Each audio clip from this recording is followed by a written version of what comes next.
The richest girl in America walked down the aisle in tears, her wedding veil hiding her swollen eyes as she married a man she didn't love. The year was 1895, and Consuelo Vanderbilt had just been sold to a duke for $10 million, about $350 million in today's money, all because her mother wanted a royal title in the family. So, yeah, subscribe for more stories, and I always wonder, where are you right now? What time is it? Drop it in the comments. Someone from Brussels said they listen on their lunch break and someone from San Francisco was going to bed. Same video, totally different days. Alright, tonight we're heading back to the Gilded Age, but before we go anywhere, get comfortable. Like properly comfortable. Pillows fluffed, blanket situation handled, perfect. Where we're going, you're gonna want to be cozy. The year is 1877. You've just woken up in the grandest mansion on Fifth Avenue in New York City. The sheets beneath you aren't just silk, they're the finest Chinese silk money can buy. The ceiling above you soars 30 feet high, painted with cherubs and clouds that cost more than most people's homes. The walls are lined with tapestries from medieval France, and the fireplace could roast an entire cow. But despite all this luxury, there's something wrong. Your back aches from the steel rod strapped down your spine. It runs from your neck to your tailbone with another rod across your forehead. You're 10 years old, and this torture device isn't punishment, it's training. Because your mother has decided that your posture must be perfect, your legs twitch with pain throughout the night, but you don't dare complain. The servants call it the Vanderbilt fidgets, as if even your discomfort should have a fancy name. This is life for young Consuelo Vanderbilt, and every morning begins the same way. A maid arrives to unbuckle the contraption, and only then can you breathe freely. But the relief is temporary, because the day's lessons are about to begin. Sit up straighter, her mother snaps, rapping Consuelo's knuckles with a wooden ruler. A proper lady never slouches. Consuelo is the daughter of William Kissam Vanderbilt, heir to the Vanderbilt Railroad fortune, the richest family in America, possibly the world. But in this house, money means nothing compared to the ambitions of her mother, Alva. Imagine being the richest girl in America and having absolutely no freedom. Weird, right? Like having a golden cage that's still, well, a cage. "Do you know what your problem is?" Alva says to her daughter one morning at breakfast. "The silverware is so heavy it requires actual effort to lift it to your mouth. Your nose is too sharp, and your posture is still atrocious despite everything I've done." Now, if your mum said this to you today, you'd probably be in therapy until you died. But for Consuelo, this was Tuesday. "I don't ask you to think," her mother once told her. "I do the thinking. You do as you're told." And what Alva was thinking about, constantly, obsessively, was how to marry her daughter to European royalty. Each morning, Consuelo joins the Rosa classes, an elite group of half a dozen girls from the right families, educated in private rooms rather than common schools. They study Latin, literature, mathematics, manners, music, and French dictation. They read Milton and Virgil while carriages rumble past outside. The girls learn to nod at the right questions and never ask their own. Consuelo's voice, when she's allowed to use it, is described as graceful. Her walk is measured in inches. When she sits perfectly upright, whether for a lesson, a luncheon, or the half hour allotted each day for speaking with her mother. Words are weighed, topics are rehearsed, reactions are managed. "Do you know why we're doing all this?" Alva asks one day, adjusting Consuelo's hair with painful precision. Consuelo stays silent. She's learned that most questions from her mother are traps, because one day you will be a duchess, maybe even a queen, and when that happens, you'll thank me for every lesson, every correction, every moment of discipline. But beneath her silent exterior, Consuelo has a secret world. Books. While her body is being shaped into something ornamental, her mind moves at speed. In French, German and English, she devours history and legend. She memorizes La Fontaine and Faust and writes essays on the Punic Wars. She dreams not of gowns or invitations, but of Sparta, of Joan of Arc, of heroines who survived on wit and will alone. She admires women who resisted, women who led, women who heard voices no one else believed. And at night she invents voices of her own, whispered rebellions in the quiet dark. Her younger brother Willie is her partner in rare moments of joy. They ride across the estate's pond, chase frogs, and once upend their governess into the water, laughing until they're caught. At home, they're punished. Willie cries. Consuelo does not.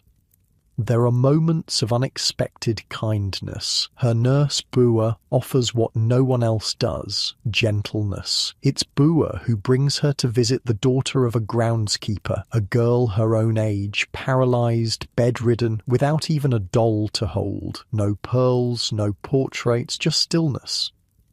How much I owe to Bua, Consuelo would later write. It was from her I learned the happiness helping others brings. Even then, even as a child, she begins to question what it means to be rich and what it means to be free. At night, she climbs the grand staircase alone to her room. The gas lamps behind her dim, the walls creak and sigh, shadows slip between the banisters like hands.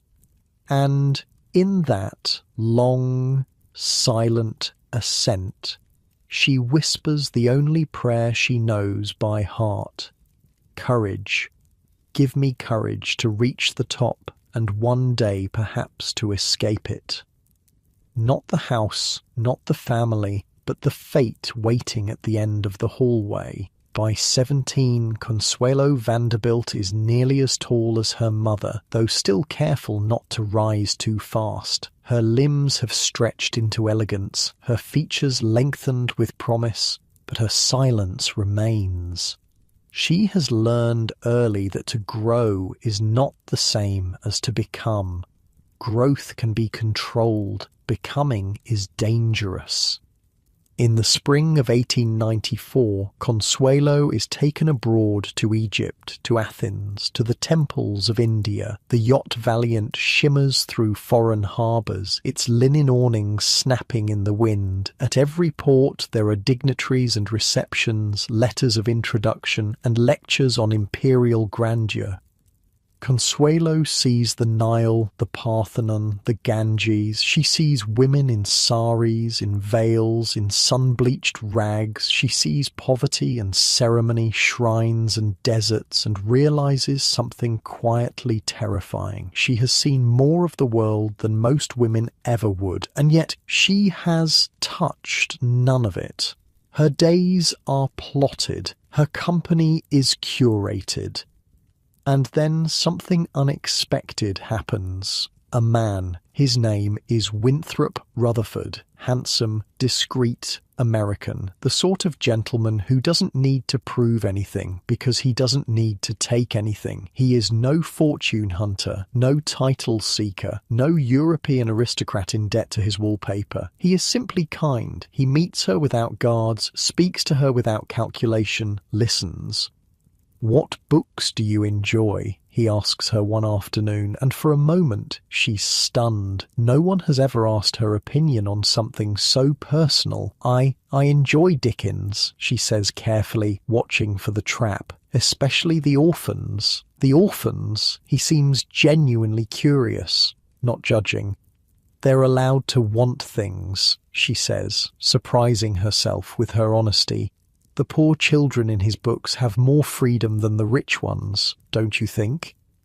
He doesn't laugh at her. He doesn't correct her. He considers her words as if they matter. They exchange books, walk in gardens, speak in corners, and when he asks quietly, nervously, sincerely if she would one day marry him, she says yes. She has chosen something for the first time in her life. It is secret. It is sacred. It is hers. We'll announce it soon, she thinks. Or elope if they have to. He will follow her home. She will face her mother. Perhaps there will be shouting, perhaps worse. But after that, after one long storm, will come peace. It is her one true act of defiance, but Alva already knows. Letters stop arriving, friends stop calling, doors close in subtle, synchronized succession. Her governess refuses to speak of him. A footman is dismissed. Her social calendar is revised. Her father, distant as ever, says nothing, but her mother has made her position clear. You will not marry that man. Consuelo tries to explain, to plead. She is met with silence, then fury, and then weakness. Alva faints, claims to have heart palpitations. A doctor is called. She lies in bed for days, eyes shut, refusing broth, her voice growing thin and tragic. "You'll kill me," she whispers. "You'll bring shame to this family. After everything I've done for you, this is how you repay me." Consuelo, terrified, believes it. If her mother dies, it will be her fault. Her selfishness will have killed her. Winthrop Rutherford, for all his strength, cannot enter her house. His letters are intercepted. His name is blackened in society. She can neither speak to him nor speak of him. And finally, one afternoon when the lamps are being lit and her mother's room reeks of lavender and crisis, Consuelo surrenders. "Tell him I can't," she says. She never sees him again. Instead, she is told she will marry the Duke of Marlborough. His name is Charles. His nickname is Sonny, though not because of any pleasant disposition. Rather, it's from his secondary title, Earl of Sunderland. 6 years older than Consuelo, pale, thin-lipped, with fine hands and a fine opinion of them, the Duke carries the bearing of 10 generations of English blood and several centuries of unpaid debt. Blenheim Palace, his ancestral seat, has been a gift from Queen Anne to the first Duke of Marlborough, built to glorify war and now quietly crumbling into its own past. The roof leaks, the staff is unpaid, but the name still glitters in Alva's mind like a crown. What he needs is money. What Alva needs is a title. What Consuelo needs no longer matters. She agrees, not from hope but from exhaustion, not out of love but because she has run out of choices. She is 17. Her real engagement has been erased. Her imagined rebellion has nearly killed her mother. What else is there? The announcement is immediate. The press explodes. Her face appears in papers across 2 continents. Her hair colour, her chin shape. She is catalogued and debated. Some reports call her the richest bride in the world. Others mock her as America's latest export, the dollar princess.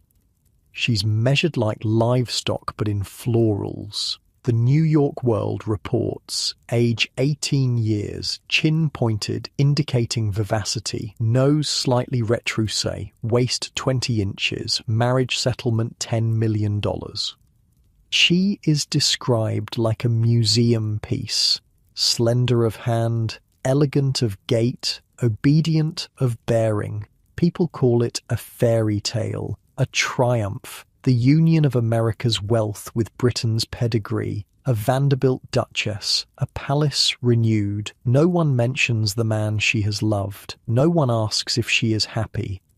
On the morning of November 6th, 1895, New York City blooms with opera glasses. By 9 a.m., thousands have gathered outside Alva's new mansion on 72nd Street, shoulder to shoulder, necks craned toward the windows. By 10, police have roped off the block. By 11, while Fifth Avenue is a wall of carriages. Inside St. Thomas Church, an orchestra plays Wagner. Reporters sharpen metaphors. She is not late, she is hiding. Upstairs, behind a locked door, Consuelo Vanderbilt sits alone in her wedding gown, her face swollen from crying. Her corset digs into her ribs. Her gloves lie in her lap like folded wings. The veil, yards of tulle and embroidery, spills off her shoulders like fog. She has tried not to cry, but the tears come anyway. 20 minutes pass. Below, the Duke shifts on the altar. Guests murmur. Ushers panic.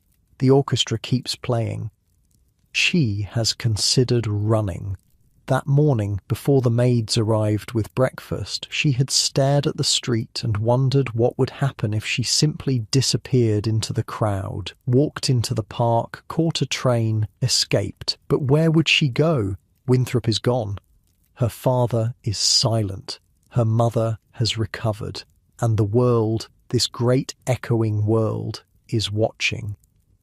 Years later, Alva would become a crusader for women's suffrage. She would stand on podiums and speak of liberty. But the first vote her daughter ever cast was this: to betray her own heart. So she stands. A footman opens the door. Another fixes her train. The veil is lowered over her face, the tears tucked beneath it.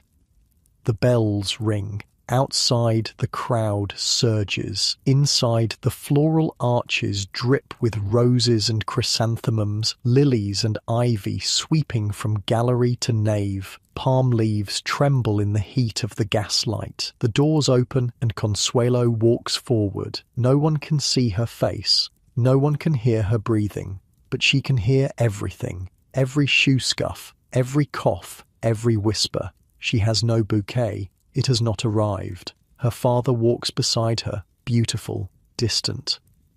The church is a dreamscape of wealth and spectacle. 1,400 guests, 60 musicians, 50 choristers, 2 bishops, and not a single escape route. She has not run. That is all the world needs to know. She reaches the altar, says the vows, hears her name changed, and somewhere in the applause that follows, the girl who had once whispered courage with each step on the staircase is replaced by someone else. The Duchess of Marlborough has arrived.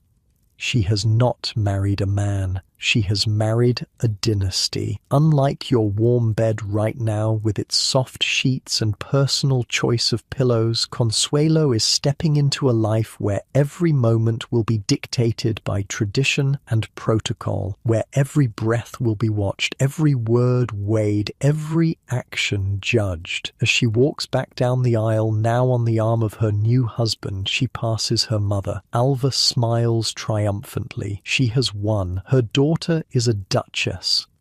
And Consuelo, she is thinking of something her nurse Brewer once told her. The finest cages are still cages, my dear, and the birds inside them still dream of flight. As the carriage pulls away from the church, surrounded by cheering crowds, the new Duchess of Marlborough stares out the window at the city she is leaving behind. And though her face is composed, though her posture is perfect, inside she is asking herself a question that will haunt her for years to come.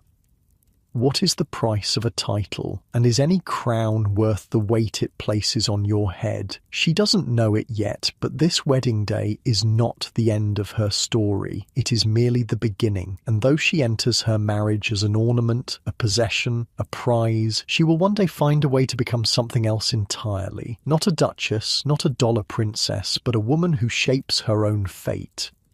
The carriage disappears into the crowd, and for now Consuelo Vanderbilt has vanished too, buried beneath the title, the expectations, and the glitter of a world that values wealth above happiness and position above love. But somewhere beneath it all, the girl who once prayed for courage still whispers in the dark. There was no honeymoon, not in the romantic sense, no seclusion, no sunlit journey into shared intimacy. What followed the wedding was a week at Idlehour, the Vanderbilt estate on Long Island, familiar and stately but drained of warmth, 2 near strangers inhabiting a single tableau. She wore the title. He wore indifference. They dined in silence, took tea, and practiced civility. At night, she retired alone. Like a deserted child, she would later write, I longed for my family. I faced life beside a stranger within a world I could not reach. Then came the voyage across the Atlantic. There were few ocean liners to Italy in those days, only cargo ships. They boarded a vessel suited for freight and brine, not for brides. The Duke was ill during the crossing, physically sick and emotionally absent. She nursed him quietly, without complaint. The captain offered no courtesies. There was no doctor aboard. The sea was rough. The journey felt longer than the Atlantic deserved. Picture this. You're stuck on a rocking ship for days with a man who basically bought you and he's puking his guts out while you hold the bucket. Not exactly the fairy tale they promised, right? They arrived in Europe in the dead of winter. The continent greeted them with icy winds and colourless skies. They visited cathedrals where Madonnas wore ermine capes and golden crowns, their eyes staring out beneath jewelled lashes. She was unsettled by the spectacle of grief, religion draped in velvet and pain, but dared not speak it aloud. It was in Rome that her body failed her. She fell ill, exhausted, pale, and weak. A Roman doctor, summoned in haste, offered a diagnosis with the unflinching calm of a priest delivering last rites. 6 months, he told her, perhaps a year. She was 18. And now, perhaps, dying. It was not death that terrified her. It was the idea that her life had not yet begun. I was beginning to chafe, she wrote, at the impersonal role I had so far played in my own life. In truth, the diagnosis was wrong. A second physician corrected it, but the emotional reality remained. She had lived so long in silence that even death seemed impersonal. They continued to Paris. There, in the salons of Worth and Doucet, her trousseau was completed under her husband's supervision. He insisted on grandeur, not grace. Pink velvet gowns trimmed in sable, blue satin with ostrich feathers, jewels were selected, gloves matched to gowns, a diamond dog collar so tight it chafed her throat, a tiara so heavy it gave her migraines. She did not choose, she complied. She had been told not to draw attention to herself, but now she was being shaped into a creature meant to be looked at. You represent Blenheim now, the Duke told her while examining a necklace around her throat. You must never appear less than magnificent. And what if I prefer simplicity? She asked. He looked at her as if she'd suggested wearing a potato sack to dinner. No wife of mine will ever be simple. She understood then that she wasn't a wife. She was a display case for his wealth, her family's wealth to be precise. The arrival in London was as ceremonial as a state function and just as impersonal. Carriages, a receiving line, stiff introductions. She met her husband's relatives, who were also her new judges, the Churchill-Hamilton clan. There was Lady Sarah Wilson, all hard angles and louder opinions. There was Winston, just beginning his political rise. Lady Randolph Churchill, the former Jenny Jerome, another American who had once struggled under the weight of English titles, offered a brief smile of solidarity. The rest smiled politely. No one asked if she was well. They simply observed her, assessed her. They saw not a girl, but a duchess. They did not like Americans. They had never liked Jenny, but they liked American money. She said nothing, smiled gracefully, learned how to vanish inside a room. Then came Blenheim. You know those dreams where you're walking down endless hallways that keep stretching out in front of you? That was Blenheim Palace, except you never wake up. They entered the gates beneath a stone arch. A porter in powdered livery greeted them with a silver-topped wand. Her new home emerged from the mist like a Roman ruin born in the age of kings. The palace rose from the Oxfordshire woods like a fortress carved from golden stone. Its windows, hundreds of them, watched her without blinking. Blenheim always impressed one by its immense size and beauty, she later wrote, but at the cost of intimacy. It had been built by decree of Queen Anne, a palace not of love but of victory, a reward for war. The rooms were vast, the staircases long, portraits of dead dukes lined the halls like reminders of duty. There were salons meant for hundreds, fireplaces that roared into silence, a long gallery of books that no one read. She was shown to her chambers by servants who did not meet her gaze. Her trunks were unpacked, her bed turned down. The house was ready. She was not. One of the maids paused while arranging her dresses. "Is it true, Your Grace," the young woman whispered, "that in America houses have machines that keep them warm without fires?" "Yes," Consuelo replied. "They're called central heating systems." The maid's eyes widened. "That sounds like magic." "No," Consuelo smiled sadly. "Just progress." The Duke kept to himself. He was polite, measured, reserved. He complimented her posture once at breakfast. He mentioned the weather. He praised the staff. He had been raised not to love, but to preserve. "I married you," he told her over dinner one night, about a month after their arrival, "to save Blenheim." She looked at him across the 12 feet of mahogany table that separated them. "I know," she said simply. "Then you understand your role?" "I believe so." "Good. Your American sentimentality would be wasted here." He never touched her, not in affection, not in intimacy. They shared dinners, appearances, obligations, not life. There were no shared stories, no private jokes, no warmth. She had exchanged one form of silence for another. She learned her duties quickly. She curtsied. She received guests. She dined with duchesses and lords and ambassadors. She was presented at court. Her dresses were perfect, her English refined, her posture impeccable. She had become what was required. "I became," she would write, "the ornament to a house built for someone else's triumph."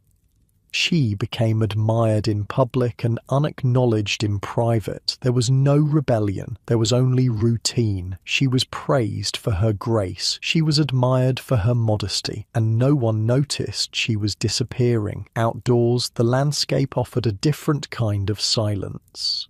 The villagers, though deferential, were human. The children did not know how to bow properly. The old women curtsied with shaky knees. The men removed their caps but smiled with their eyes. She began to visit the schools, the hospitals, the poorhouses. There she asked questions, and for the first time in years, someone answered honestly. "How do you survive the winters here?" she asked an elderly woman whose cottage had gaps in the walls where the wind whistled through. "We don't always, Your Grace," the woman replied matter-of-factly. "Last year we lost 3 from this lane alone. The cold takes the old ones first, then the babies." Consuelo went back to the palace that night and couldn't sleep. While she lay beneath down quilts in a room with 3 fireplaces, children were freezing a mile away. The next day, she ordered coal deliveries to every cottage within walking distance of Blenheim. The Duke was away in London. She didn't ask permission. When the bills arrived, he said nothing. Perhaps he didn't notice. Perhaps he didn't care. Or perhaps, in some small way, he approved. They did not care what her waist measured. They did not care what her title was. They cared that she came, that she listened, that she remembered their names. Back at Blenheim, nothing changed. She was still expected at breakfast, still expected to smile at diplomats, host garden parties, hold her husband's arm at public events. The staff still averted their eyes. Her husband still slept in another room. Her mother, from across the sea, still sent instructions written in the language of success. She obeyed, she performed, but something had begun to stir, not loudly, not visibly, but quiet, certain, alive. "I had made a brilliant marriage," she wrote. "I had done my duty, and I was alone." Then came her first child. The labour was long, difficult, and largely private. She was attended by midwives and doctors, but her husband remained elsewhere. The palace was hushed, watchful, expectant, not for her safety, but for the lineage she carried. And when the child finally came, a boy whole and wailing, the house erupted in celebration, not for the mother, but for the future Duke of Marlborough. Consuelo lay in a darkened room while bells were rung in the surrounding villages. Telegrams flew to London. The staff drank champagne. The Duke allowed himself a rare smile. The Spencer-Churchill dynasty had its heir. The line was secured. Her body, still aching, was acknowledged briefly. "I had fulfilled my purpose," she would later write. "I had given them what they wanted." She named him John. He had her mouth, the Duke's eyes, and a crown waiting for him. She loved him with a quiet intensity that surprised her. In that vast and echoing house where every glance was managed and every word measured, he became her secret, a source of warmth in a palace of marble. Around her, Blenheim bloomed into motion. Bells rang in the village. Toasts were raised in town. The servants stepped lightly as if royalty had arrived. But upstairs, behind drawn curtains, the woman who had delivered him sat in silence, too sore to stand, too dazed to speak. She was not allowed to hold him as she wished. A nanny was installed immediately. Traditions were cited. A mother, she was told, must not spoil an heir with too much affection.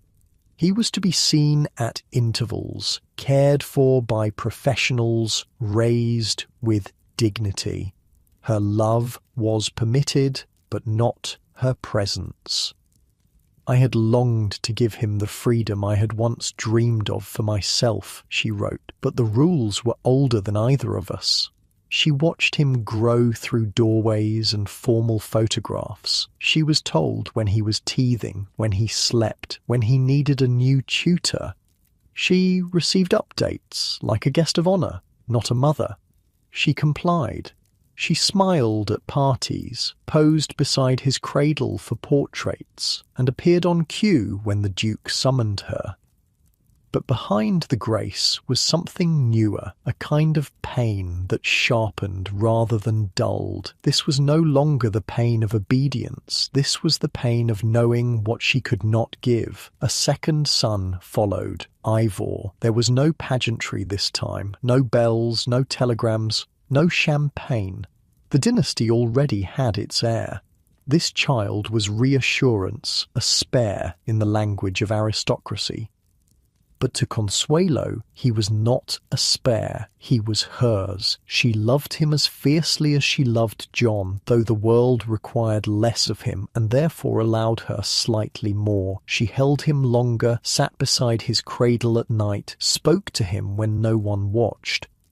He gurgled and smiled and curled his hand around her finger, not because of a title or a future, but because she was warm and near, and for the first time she felt necessary, not to England, not to Blenheim, but to someone who had never seen a crest or a crown. "With Ivor, I was allowed something closer to motherhood," she wrote, but even then, the rules circled back. Nannies arrived, schedules resumed, the walls between mother and child reformed like frost across glass. And so she adapted again. She gave to others what she could not always give to her sons. She discovered a shelter for orphaned children tucked behind a chapel, where thin girls and threadbare urchins greeted her with wide, unpracticed curtsies. She went back the next week. Then the week after that, she learned names, asked questions, remembered details. She did not arrive in pearls and gowns. She arrived early, often without ceremony, and they began to greet her not as a duchess, but as someone who came back. "You again," a small boy with a crooked smile said to her one rainy Tuesday. "Thought you'd be too fancy for a second visit." "I'm never too fancy for truth," she replied, helping him with his letters. There was no transformation overnight, no triumphant declaration, no rebellion, just the slow-growing certainty that this was real. Not the gowns, not the dinners, not the practiced smile on a ballroom staircase, but this, a hand on a child's forehead, a name remembered, a window without a curtain. She dreamed once that she was walking through town without gloves. Her hair was loose, her arms were bare, and no one stopped her. For the first time, she would write, "I was not acting, I was present." Her husband did not notice. When the Duke began to spend more and more time in London, ostensibly for Parliament, she made no inquiry. When he returned less frequently, she made no protest. His absences, like his presence, were conducted in the language of silence. There were whispers of his affairs. Of course, society always whispered, but the whispers were not about her heartbreak. They were about her composure. She did not confront him. She knew her place. In public, her beauty became her reputation. She was praised in newspapers as the most elegant of hostesses, an ornament to the Marlborough name, a model of restraint. But by now, as with so much in Consuelo's life, the marriage had become a performance perfected. She once passed him in the corridor, he coming from one end, she from another. A footman paused and bowed to both. They nodded to one another with the grace of acquaintances at a public event. She did not remember what they said, only that they moved past each other like ghosts in daylight, acknowledged present but already fading behind them. They appeared together at court, at garden parties, at the opera. They posed side by side for portraits and waved from carriages. They spoke in clipped, cordial tones. At public dinners he complimented her taste in flowers. She complimented his speeches. They were admired as a pair, elegant, polished, enviable. "My husband was invariably courteous," she wrote, "but there was no companionship." But at night in her room, when the candles were low and the fire had gone to embers, she would sit by the window with a book unopened in her lap, listening not for footsteps down the hall, but for her own breath. The silence no longer frightened her. It no longer meant emptiness. It meant space. And within that space, she began slowly, quietly, finally, to think. "It was in those years," she wrote later, "that I began to understand that obedience is not always virtue and silence is not always peace." She had once been made into a portrait. Now she was beginning to sketch herself. The century turned with ceremony, not revolution. Queen Victoria died in 1901, and with her an age ended, not in flames but in velvet. The mourning veils came down. The empire held its breath, and in that hush a new kind of spectacle began. On the morning of Edward VII's coronation, Consuelo stood beneath the ducal canopy, cloth of gold suspended above her head like a crown she did not wear. Her train shimmered behind her, her jewels caught the torchlight. From the choir loft, trumpets sounded, and the floor seemed to rise with sound. But she stood motionless, decorous, remote, alone. The other duchesses whispered. One glanced sideways, another adjusted her gloves without looking up. They were queens of lineage, of diamonds, of households older than history, and Consuelo stood among them as the American. "Wouldn't it be hilarious," Winston Churchill muttered beside her, "if we all just started dancing?" Right now, complete chaos.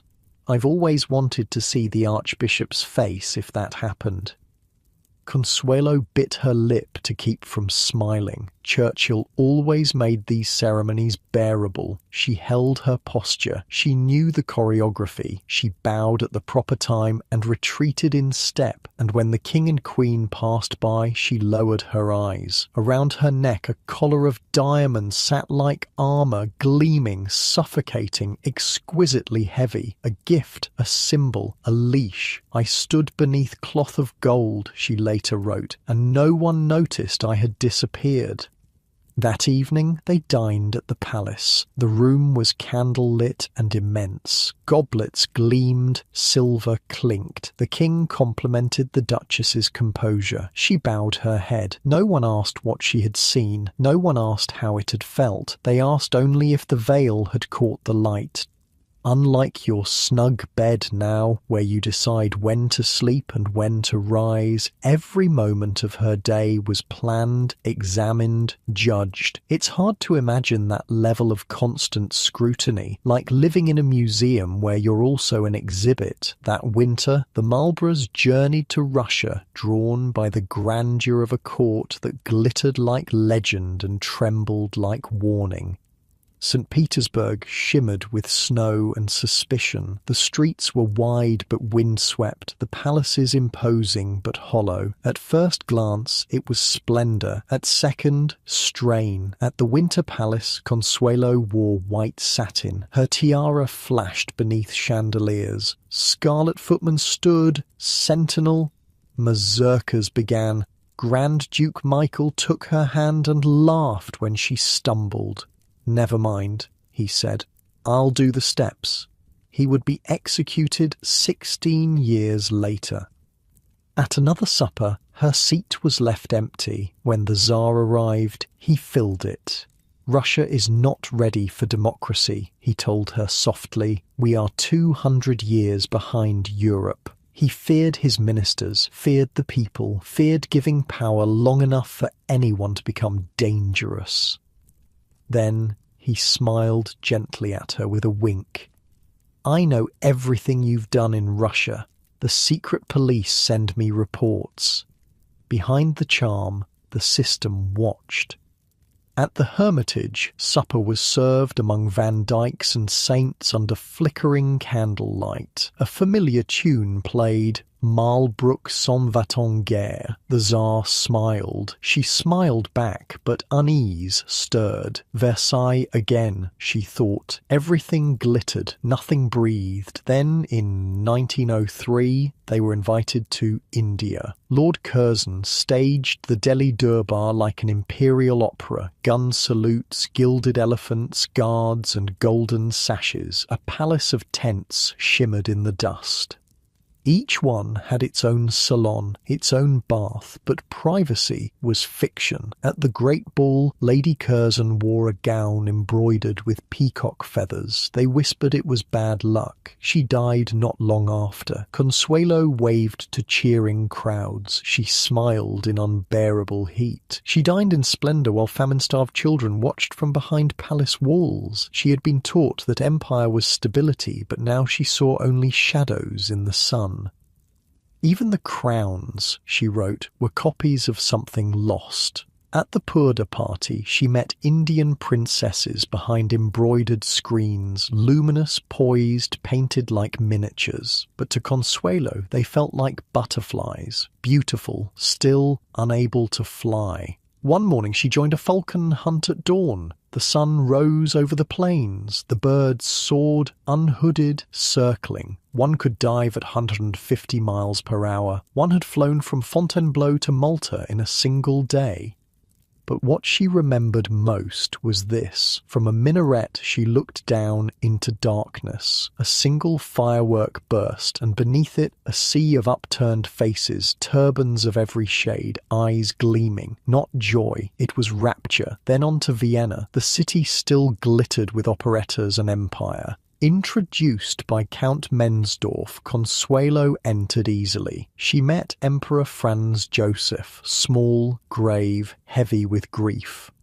On Maundy Thursday, she watched him wash the feet of 12 poor men. The Archduke's laid out food. It was whisked away. The gesture remained. The soul was gone. She visited the Spanish riding school, watched a groom catch a horse's waist mid-air so it wouldn't touch the floor. The Viennese laughed. She did too, but she could no longer hear the music. Her hearing had begun to vanish, not all at once, but like a ballroom filling with fog. The world had not gone silent. It had simply stopped, including her. Vienna, she thought, was a stage. The rituals survived, but the meaning had drained away. When John Singer Sargent arrived at Blenheim to paint her, he was brisk, fidgeting, always smoking. He refused to let her wear pearls, called her neck a tree trunk. Her dress was ivory satin, her posture impeccable. The boys stood beside her. The Duke wore his garter robes. Sargent worked quickly. He didn't need revision.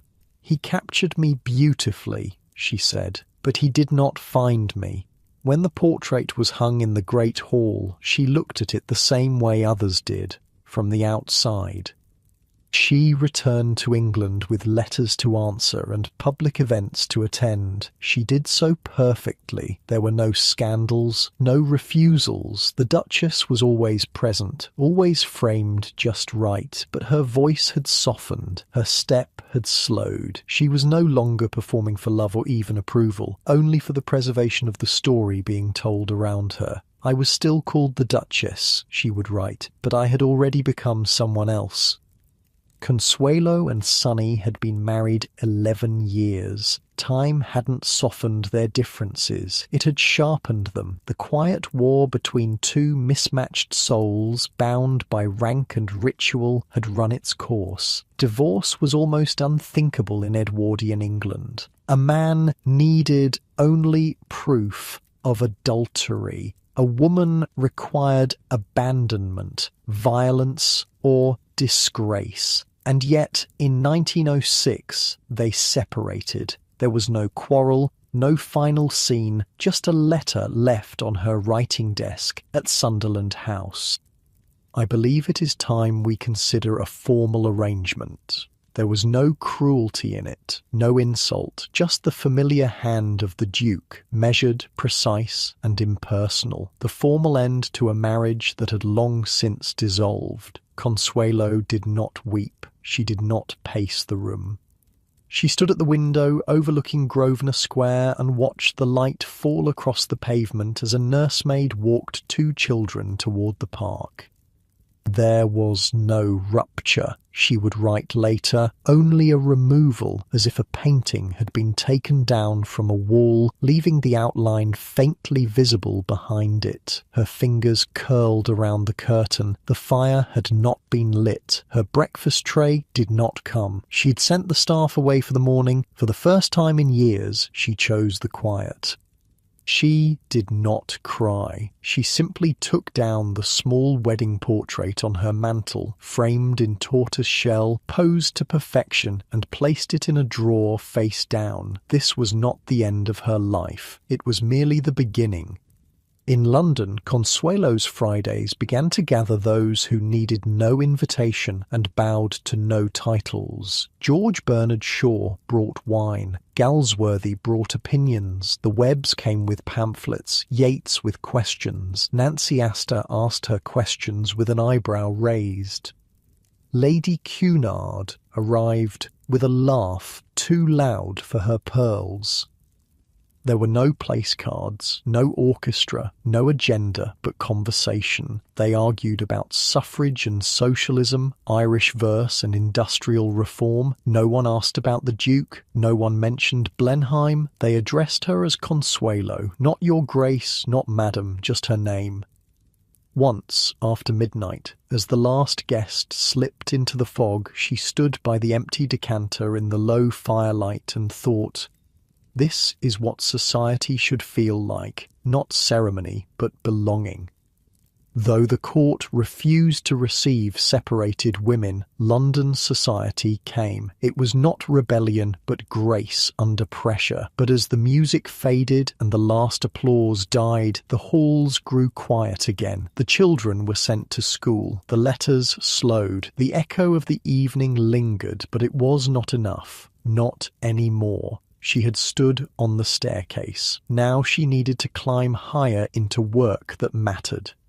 She found it in Ensley Street. The house smelled of coal, starch, and damp wood. It was a home for the wives of first offenders, women whose husbands had been sent to prison, leaving them behind with children and shame. The church army called it a refuge. Most simply called it temporary. She had come expecting to observe. Instead, a baby was placed in her arms. "He hasn't cried since last week," said one of the matrons, "but he won't sleep either." The child's skin was warm and dry, his limbs stiff. He blinked but did not fuss. She rocked him carefully, awkwardly conscious of her gloves. Consuelo visited the next week, then the week after that. She leased 2 houses. She turned them into sewing rooms, nurseries. The women worked. Their children were cared for. At night, she read them prayers. "We like the Duchess to read to us," one said, "but she always makes us cry." Some clergy approved. Others whispered that she had gone too far, stepping beyond the ornamental bounds of charity into something unsettlingly real. She ignored them. "Mrs. Bellingham, is it true that you once lived in a palace?" a little girl with matchstick arms asked her one evening as she buttoned the child's nightgown. "I did," Consuelo replied. "Was it like in the fairy stories, with golden carriages and servants who bring you anything you want?" Consuelo paused, remembering the cold marble floors, the endless corridors, the silences. "Not quite like the stories," she said. "Sometimes the most beautiful cages are the ones with the strongest bars." The child frowned, not understanding. "Do the princes in the stories ever ask the princesses what they want?" Consuelo asked. The little girl thought hard. "I don't think so." "Exactly," Consuelo smiled. "Real happiness isn't about having someone bring you things. It's about being asked what you want." From charity, she turned to policy. She joined the National Commission on the Declining Birth Rate, the only laywoman among doctors, priests, economists, and eugenicists. Consuelo did not flinch. Beside her sat Dr. Marie Stopes, scandalous, brilliant, unafraid. Her book silenced pulpits. Consuelo sat at the end of the table, perfectly upright, gloved hands folded in her lap. When called upon, she spoke quietly but without hesitation. She described overcrowded tenements, malnourished infants, mothers with no access to medical care. She quoted midwives, school inspectors, and women she had met in the homes. One of the men scoffed. Another, a clergyman known as the Gloomy Dean, frowned. But then Marie Stopes stood. "I believe," she said, "that the Duchess of Marlborough is the only person here speaking from lived truth rather than abstract morality." There was no applause, only silence. Later in her diary, Consuelo wrote, "I had never expected to be heard, only to be counted. Today I was both."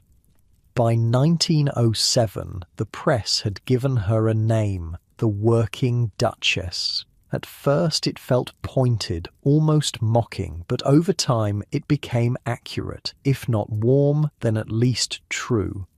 Across the Atlantic, her mother began to write again. Not commands, not corrections, but reflections. "You are becoming what I could not," Alva wrote. "I admire you for it." There was no apology, but something in the spacing of the words felt like release to Consuelo. She read it twice, then folded it neatly and placed it in the same drawer where she had once kept a silver rattle, an ivory fan, and a letter that had set her free. They exchanged news of suffrage speeches and playground campaigns, of prison mothers and Westminster bills. Alva described women chained to iron railings in front of the Capitol. Consuelo wrote of women sewing in silence behind Ensley doors. They were not close, but now they were aligned. In 1908, Consuelo returned to America to give her first public speech for children's needs at the Waldorf Astoria. 700 guests filled the ballroom. Colonel George Harvey urged her forward.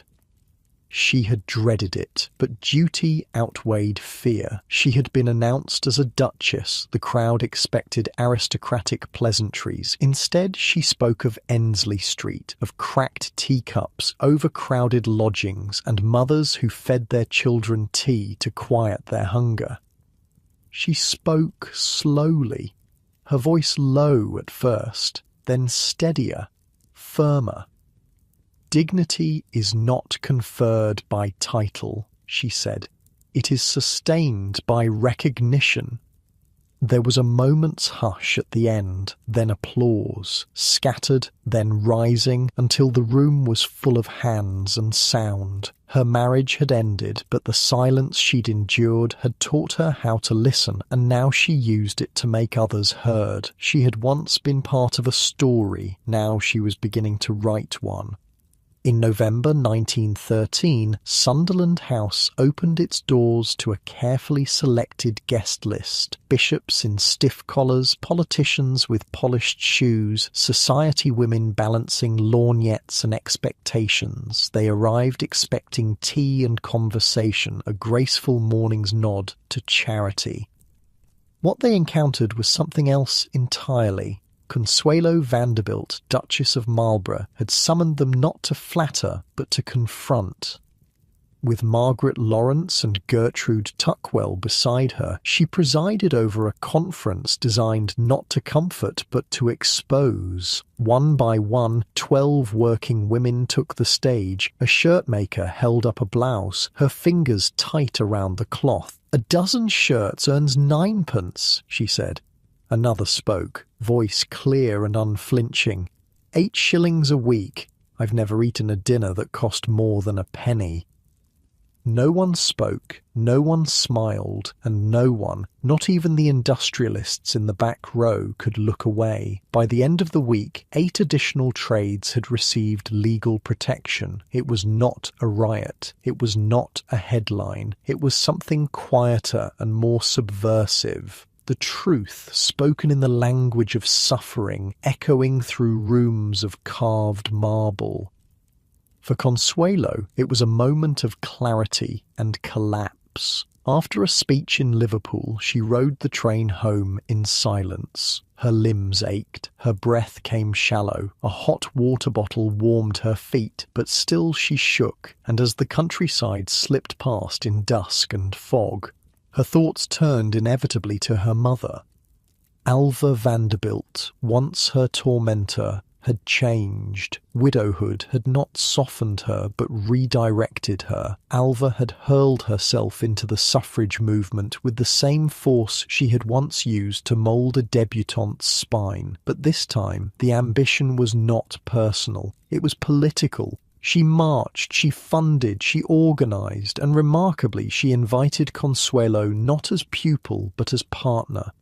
Through her, Consuelo met the women who led the charge. Emmeline Pankhurst, fierce beneath lace and bone, Christabel, fire-tongued and defiant, Dr. Anna Shaw, who had once delivered babies and sermons with equal authority. These women had suffered, some had starved, some had bled, and none begged permission. One letter from Alva stayed with her. In response to a New York committee debating how best to rehabilitate courtesans, Alva wrote, "To ask what to do with the young courtesan is to begin in the wrong place. Arrest the men who create the need. Let their guilt fund the women they destroy." It wasn't maternal warmth. It was something fiercer, unvarnished justice. A woman once consumed by status, now advocating for the invisible and discarded. In 1913, Consuelo stood beside her at the International Woman Suffrage Alliance in Budapest, listening to Anna Shaw preach beneath vaulted ceilings. For the first time, their work felt shared, not staged, not rehearsed, but real. Then came war. She had booked passage on the Kaiser Wilhelm der Grosse, set to sail on August 3rd, 1914. On August 2nd, the voyage was cancelled. Warnings rippled through the shipping lines. Routes changed. Neutral flags were hoisted higher. Submarines prowled familiar waters. 3 days later, she boarded a brightly lit American steamer. Other ships passed in darkness, their hulls scrubbed of identity. Her sons were still at Eton. Blandford, barely 17, had already been measured for war. The American Women's War Relief Fund asked her to serve. She said yes. Within months, she led the opening of hospitals in Devon and London. She organised committees, raised funds, and trained women to take up roles left vacant by enlisted men. When proposals arose, Mrs. Whitelaw Reid simply asked, "How much do you need?" and pledged it. By 1915, Sunderland House had become a meeting ground for the war's invisible architects. Her home for prisoners' wives became a maternity annex, 18 beds for unwed mothers, girls carrying more than shame. One of them wept beside her newborn. Her husband, a black American, had left for the front. The baby's pale skin terrified her. A nurse tried to reassure her. Newborns often look pale at birth. His colour will come. But the fear of judgment, abandonment, disbelief remained. In 1916, Consuelo gave the priestly lecture on infant mortality. She did not speak in abstractions. She began with a stark truth. 1 in every 8 children born in Britain dies before their first birthday. In London's poorest boroughs, the toll was worse. Disease ran rampant. Babies were wrapped in newspaper for warmth. Clinics turned away the unmarried. And Consuelo named what others would not: venereal disease, malnutrition, shame. Some in the audience stood and left. The Times called her brave. She launched the Jewel Fund. Give a jewel to save a baby's life. Cartier opened its vaults. Tiaras, tin lockets, wedding bands, Lloyd George's scarf pins sold twice. £50,000 poured in. But money, she learned, was never enough. For every maternity bed she opened, 10 more were needed. For every child she saved, another slipped through the cracks. Charity could soothe but not cure, and the disease was structural. Policies that punished, laws that excluded, lives made invisible. If she wanted to change the rules, she'd need to sit in the room where the rules were written. Politics came next. The major parties offered women no real seat. So she helped found the Women's Municipal Party. No whip, no machine, just women. Widowed, titled, determined. Tired of waiting for someone else's permission, Alva urged her forward. Not as ornament, she said, but as instrument. In 1917, Consuelo ran for London County Council in North Southwark. They deliberated, then chose her. She won again in 1919. Children sang in the streets. Vote, vote, vote for Mrs. Marlborough. Inside the council, she worked on housing, heat, education.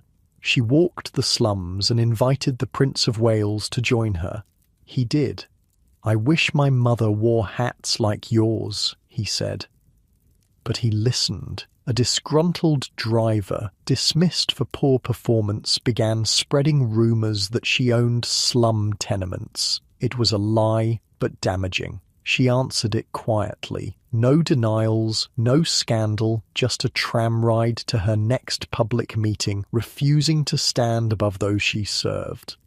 One night, she noticed a man trailing her down a darkened street. Her heart pounded, her pace quickened. So did his. But at her next gathering, when she rose to speak, he stood at the back and applauded. A supporter, it turned out. He had only wanted to ensure she got home safe. Even courage, it seemed, could be mistaken for risk. "You realise," Winston Churchill told her over lunch at the Savoy, "that you're the first American to sit on a British governing body since we rather rudely ejected your lot in 1776. "Not rudely," she smiled. "Justifiably." "Careful, cousin," he winked. "That's treasonous talk." "Only if you still consider me British," she replied. "I'm becoming more American every day." "Nonsense," he grinned. "We'll keep the good ones." Sunderland House had grown cold. No heat, no privacy. 10 housemaids quit. One muttered on her way out, "I thought this was a house. It's a town hall." In 1918, she handed it over. The Inter-Allied Council took possession. Arthur Balfour sent thanks. Paul Cravath took her rooms. Her sons were scattered across the front. Blandford rode with the cavalry in France. Ivor, barred from combat, served in logistics. Her brothers crossed the Atlantic in navy blue. She wrote them all daily, faithfully, never knowing which letter might be the last. Crowhurst took in wounded officers. Its halls echoed with crutches, coughs, and quiet grief. Her parlour became a ward, her garden a vegetable patch. On November 11th, 1918, the siren sounded across London, not in warning but in wonder. Peace. She stood on the balcony of the County Council building and looked out on a city that had bled for 4 years. Crowds surged, flags unfurled, the air trembled with hymns, with joy, with release. Then the French marched past, shrunken in number, solemn in step. She did not cheer. She wept for Paris, for Verdun, for the boys who did not return, and for the world they left behind. Peace brought no rest. The headlines shifted. The sirens fell silent, but the broken world remained. Slums still festered. Mothers still begged for blankets. Laws still lagged behind the lives they governed. Exhausted in body and spirit, Consuelo withdrew to Alva's villa among citrus groves and Mediterranean light. Alva was older now, slower but no less certain.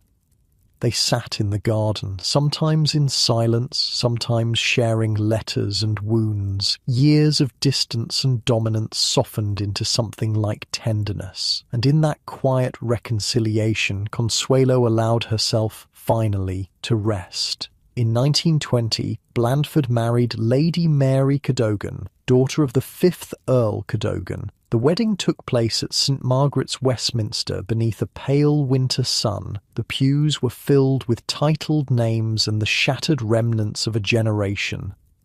Consuelo watched her son, the future Duke, stand at the altar, polished, poised, and heartbreakingly young. She blessed the match, but as Mary took her son's arm, a shadow passed, faint, familiar. A girl in white, a door quietly closing. Then came the letter. It arrived in 1921. Brief, elegant, predictable. Sonny wanted a divorce. Gladys would not be a mistress. She would be a duchess. There was no courtroom scene, no scandal in the papers. The divorce was quietly obtained in Paris. Mutual consent, no accusations, no counterclaims. The headlines were courteous. Duke and Duchess part amicably. She moved to a smaller house with ivy on the walls and sunlight in the kitchen. No staff waited in doorways. No footman flanked the stairs. She learned to make her own tea. She sat by the fire in her slippers. And one morning she realized she had not heard her name announced in weeks, and no one had bowed. No one had asked her to smile. No one had called her the Duchess of Marlborough. They had called her Consuelo. Sonny married Gladys Deacon that summer. There was no church wedding, no photographs, just a line in the Times. She read it once, then went for a walk. The sun was warm. The air carried the smell of wet grass and stone. and for the first time in decades, she walked with no destination, no duty, no script. She had been traded for a title. Now she had given it back, and she did not miss it. Unlike your warm, cozy bed now, where you make your own choices, she had spent most of her life living by others' rules, smiling when told, speaking when permitted. But now, at last, she was beginning to find the one thing that had eluded her from the start: freedom. 1920 was shadowed by sorrow. Her father, gravely ill, died with quiet dignity. Consuelo was with him to the end. He bore his suffering without complaint, and when the Duc de Gramont sent condolences on behalf of the French Jockey Club, his words were simple: his death will be a great loss to the French racing world. Letters arrived from every corner: aristocrats, jockeys, stable hands, surgeons. The Paris clinic he had funded mourned deeply. Consuelo had often helped there alongside her stepmother. Now she helped plan the burial. He was laid to rest in the family vault on Staten Island. In the house, where once children had peered down on balls from the upstairs gallery, hymns now echoed through closed doors. She spent long, still weeks in her mother's medieval-style home on Long Island. Alva had helped win the vote. She had become president of the National Woman's Party, but she was alone. Consuelo prepared to begin again. She sold Sunderland House, gave Portman Square to her son, released Crowhurst. Each home carried its own memory, each farewell its own grief, but she knew it was time. Her sons were grown, Blandford happily married, Ivor studying at Oxford. She had given them stability. Now she needed freedom. She moved into the Paris house her father had given her, but his death had ended the companionship she had hoped for. Alva joined her there, and with her Aunt Jenny, they built something soft and quiet. Waiting for the final steps of divorce, Consuelo leased a villa near Aza. She travelled often to England, but did not expect to fall in love. On July 4th, 1921, she married Jacques Balsan in the Chapel Royal of the Savoy at 9 a.m. to avoid reporters. This was quieter, warmer. They followed with a civil ceremony. Colonel George Harvey, American ambassador, and General Cornelius Vanderbilt stood as witnesses. There was no coronet, no throne, but there was peace. Jacques Balsan was beloved everywhere. Kind, clever, brave. Children loved him. So did generals, gardeners, and grand dames.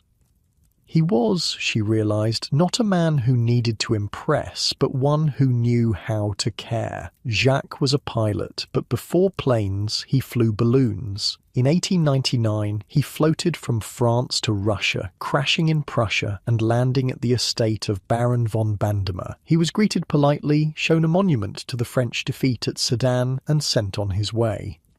He bought his first airplane in 1909 and earned pilot license number 18. In Morocco, he flew reconnaissance against the Moors, risking capture and torture. In 1913, he received the Legion of Honor. In World War I, he scouted during the First Battle of the Marne. Later, with Consuelo's father and Dr. Gros, he helped establish the Lafayette Escadrille, precursor to the American Air Force. They had met years before when she was still a newlywed, and he a dashing guest at Blenheim. During the war, he had once sent her a postcard before a bombing run. I did not expect to return. Now he had. Unlike the Duke, who saw her as an ornament, Jacques saw her as a partner. What would you like to do? He asked her one morning over breakfast. A question so simple, yet so revolutionary that she nearly dropped her cup. Do? She repeated. Yes, he smiled. With your life. With our life. What would you like to create? No one, not her mother, not her ex-husband, not society, had ever asked. She thought for a moment, then smiled back. Everything. Their marriage was not recognized by the Catholic Church. In France, where Catholicism ruled society, divorce was rare and remarriage without annulment forbidden. Jacques' family, devout and bound to tradition, could not receive her. She asked him not to break with them. She would wait.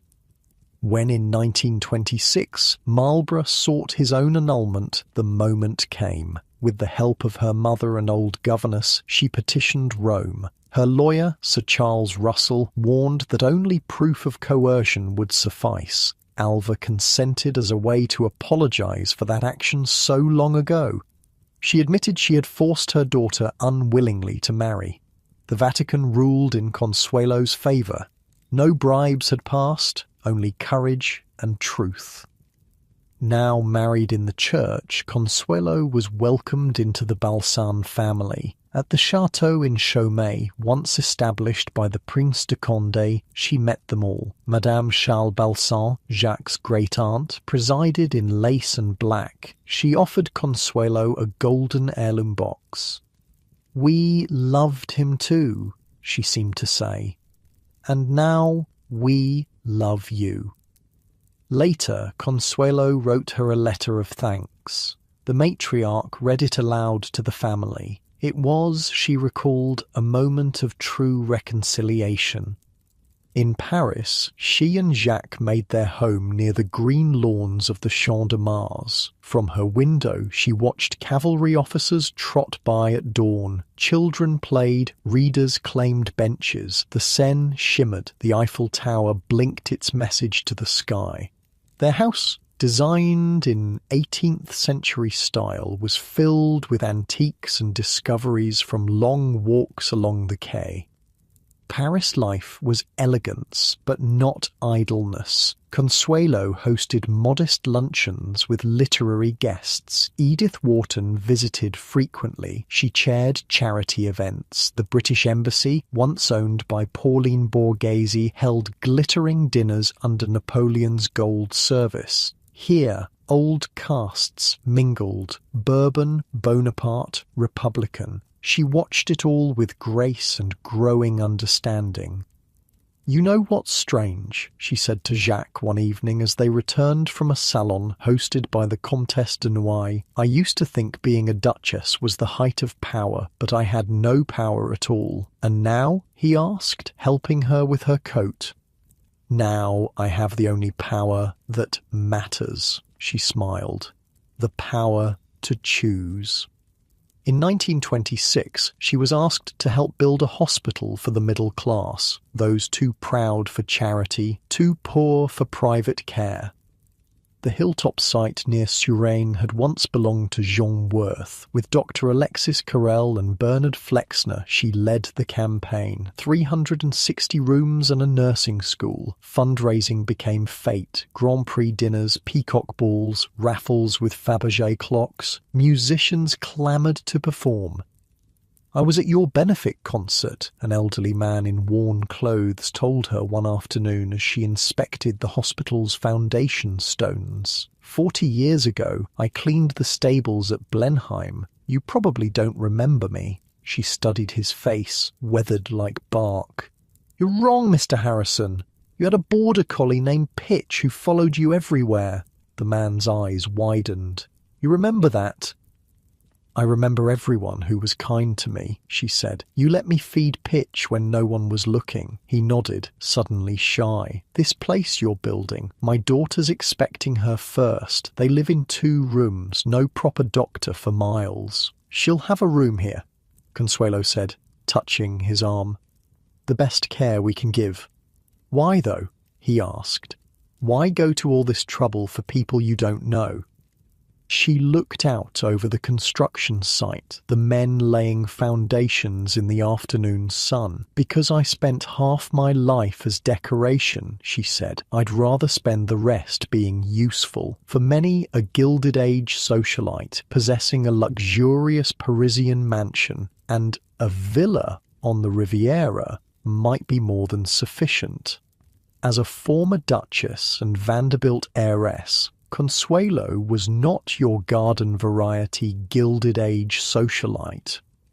Having relocated to France, she needed a country place within easy reach of Paris. To that end, in 1922, Jacques and Consuelo purchased and restored Château Saint-Georges Motel, an early 17th century manor near Dreux in Normandy. The chateau was a resurrection project.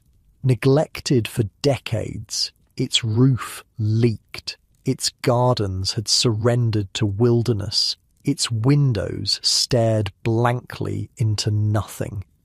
"It's a disaster," the real estate agent warned. "Completely uninhabitable." Jacques laughed. So was Blenheim, and they called that a palace. They worked side by side, hiring local craftsmen, sourcing materials, replanting the gardens. Unlike Blenheim, with its armies of servants and rigid protocols, St. George Motel became a place of creation. "I never knew you could hang curtains," Jacques teased, watching her measure a window.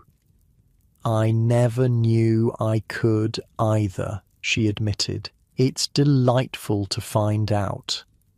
Consuelo continued her charitable endeavours there, establishing a sanatorium for children and founding a hospital nearby. Winston and Clementine Churchill were regular guests. The chateau became their sanctuary, a place where titled guests mixed with artists, where conversation flowed without protocol, where children were welcome at the table. "I've been thinking," she told Jacques one evening as they sat in the garden, watching the sun melt into the horizon. Bees hummed in the lavender, the air smelled of wild thyme and warm stone. "A dangerous pastime," he teased. "I want to start a summer camp here. For city children who never see trees or clean air." He nodded. "How many?" 50 to start. We'll need to build cabins, hire teachers." "Done," he said simply. She looked at him, this man who never questioned her dreams, only asked how to help realize them. "Just like that?" "Just like that," he smiled. "I trust your heart." That summer, the grounds of St. Georges Motel filled with laughter as children from Paris tenements discovered forests and streams, ate fresh food, slept under quiet skies. Consuelo walked among them, not as a duchess or a Vanderbilt, but as someone who remembered what it meant to be caged, to be hungry for space and sky. A small boy with hollow cheeks tugged at her skirt one afternoon. "Madame Balsan, is it true you used to live in a castle bigger than this whole place?" "I did," she nodded. "Were you happy there?" She considered his question, its directness, its innocence. "No," she said simply, "I wasn't." "But you're rich," he frowned. "My papa says rich people are always happy." She knelt to his level, met his eyes. Being rich isn't the same as being free, and only free people have a chance at happiness. He nodded solemnly, though she knew he didn't fully understand. Not yet, but he would remember her words someday when they might matter. She loved Paris most in the spring. Acacia blossoms opened toward the light. The Seine shimmered. Old men fished without expectation. The world, for a time, appeared content. But outside the salons and sun-drenched afternoons, shadows were lengthening. France was restless. The strikes grew louder, the workers more defiant. Though she did not fear them, she could feel something shifting, something solemn gathering on the horizon. In the summer of 1930, they began building a villa at Aisy-sur-Mer, collaborating with Achille Duchesne, a landscape architect who had designed the water gardens at Blenheim Palace. Consuelo and Jacques both took an active role in the design. Inspired by the 11th century convent of Le Thoronay, the building was a monastery with a cloister used as a winter garden, bell tower, and chapel. Furniture was shipped from Crowhurst to help furnish the home. There were petty-point chairs fit for kings, but one sat in them unmolested, she later described in her memoir. Beautiful Isfahan rugs covered the floors, and the house was gay with flowers. Unlike Blenheim, where every object was a statement of status, every room a stage for display, Villa A's was designed for living. Windows opened to the Mediterranean, terraces invited long lunches, books lay casually open, waiting to be continued. It was here, watching the sea change from turquoise to indigo, that Consuelo began to write her memoirs. Not for publication, not yet, but for understanding. "I've been wondering," Jacques said one evening as they sat on the terrace, the sunset turning the water to hammered gold, "why you never talk about your years at Blenheim." She sipped her wine, watched a sailboat tack against the wind. "Some wounds," she said carefully, "are best left undisturbed. Or perhaps," he suggested, "some need air to heal properly." She considered this. "Are you suggesting I write it down?" "I'm suggesting you own it," he said. "All of it. The girl who was sold, the woman who survived, the duchess who walked away. It's a story worth telling. Who would want to read about a poor little rich girl?" She smiled ruefully. "Anyone who's ever felt trapped," he said. "Anyone who's ever wanted to be more than what others decided they should be." The next day she began writing in earnest. Not just notes, but a narrative. Her narrative. The years passed in a rhythm of their own making. Winters at Villa A's, spring and autumn at St. George Motel, summers travelling or hosting house parties. Their circle widened, then contracted, then widened again. Artists, diplomats, writers, musicians. Charlie Chaplin visited, charming everyone. The Maharaja of Kapurthala brought stories of India that made her see her own time there through new eyes. They were not untouched by the crash of 1929. Investments suffered, economies tightened, but unlike many of their friends, they did not panic. "We have more than enough," Jacques assured her, "and what we have, we share." The sanatorium remained open. The hospital continued its work. Children still came to St. George Motel each summer, now with thinner faces, shabbier clothes, greater need. In 1933, Alva died in her sleep. There were no trumpets, no suffrage banners, just a short notice. A modest funeral at the American Cathedral in Paris. Maggie Stevenson arranged it with tact and devotion. Consuelo wore black. She did not cry. She did not need to. The grief had come years earlier, in the partings that had hurt more than any passing. She sat near the front. The lilies on the casket were pale and unscented. The marble beneath her shoes was colder than it should have been. No one called Alva a villain that day, nor a heroine, only a name, a date, a pause. But Consuelo felt it, not just the loss of a mother, but the end of the scaffolding on which her life had once been built. The last great tower of her childhood had fallen, and she was still standing. "She taught me strength," she would later write, "but it was forgiveness that let me carry it." They returned to St. George Motel after the funeral. Jacques poured brandy, built a fire, though the evening was mild. They sat in comfortable silence, the kind only possible between people who have nothing left to hide. "Do you think," she asked finally, "she ever regretted what she did, forcing me to marry Sonny?" Jacques considered his answer carefully. "I think," he said, "she regretted her methods but not her goals. She wanted you to have power, security, position. She didn't understand that those things without choice are just another form of prison." Consuelo nodded, watching the flames dance. "She helped with the annulment. That was something." "That was everything," Jacques corrected gently. "It was her way of giving you back what she had taken."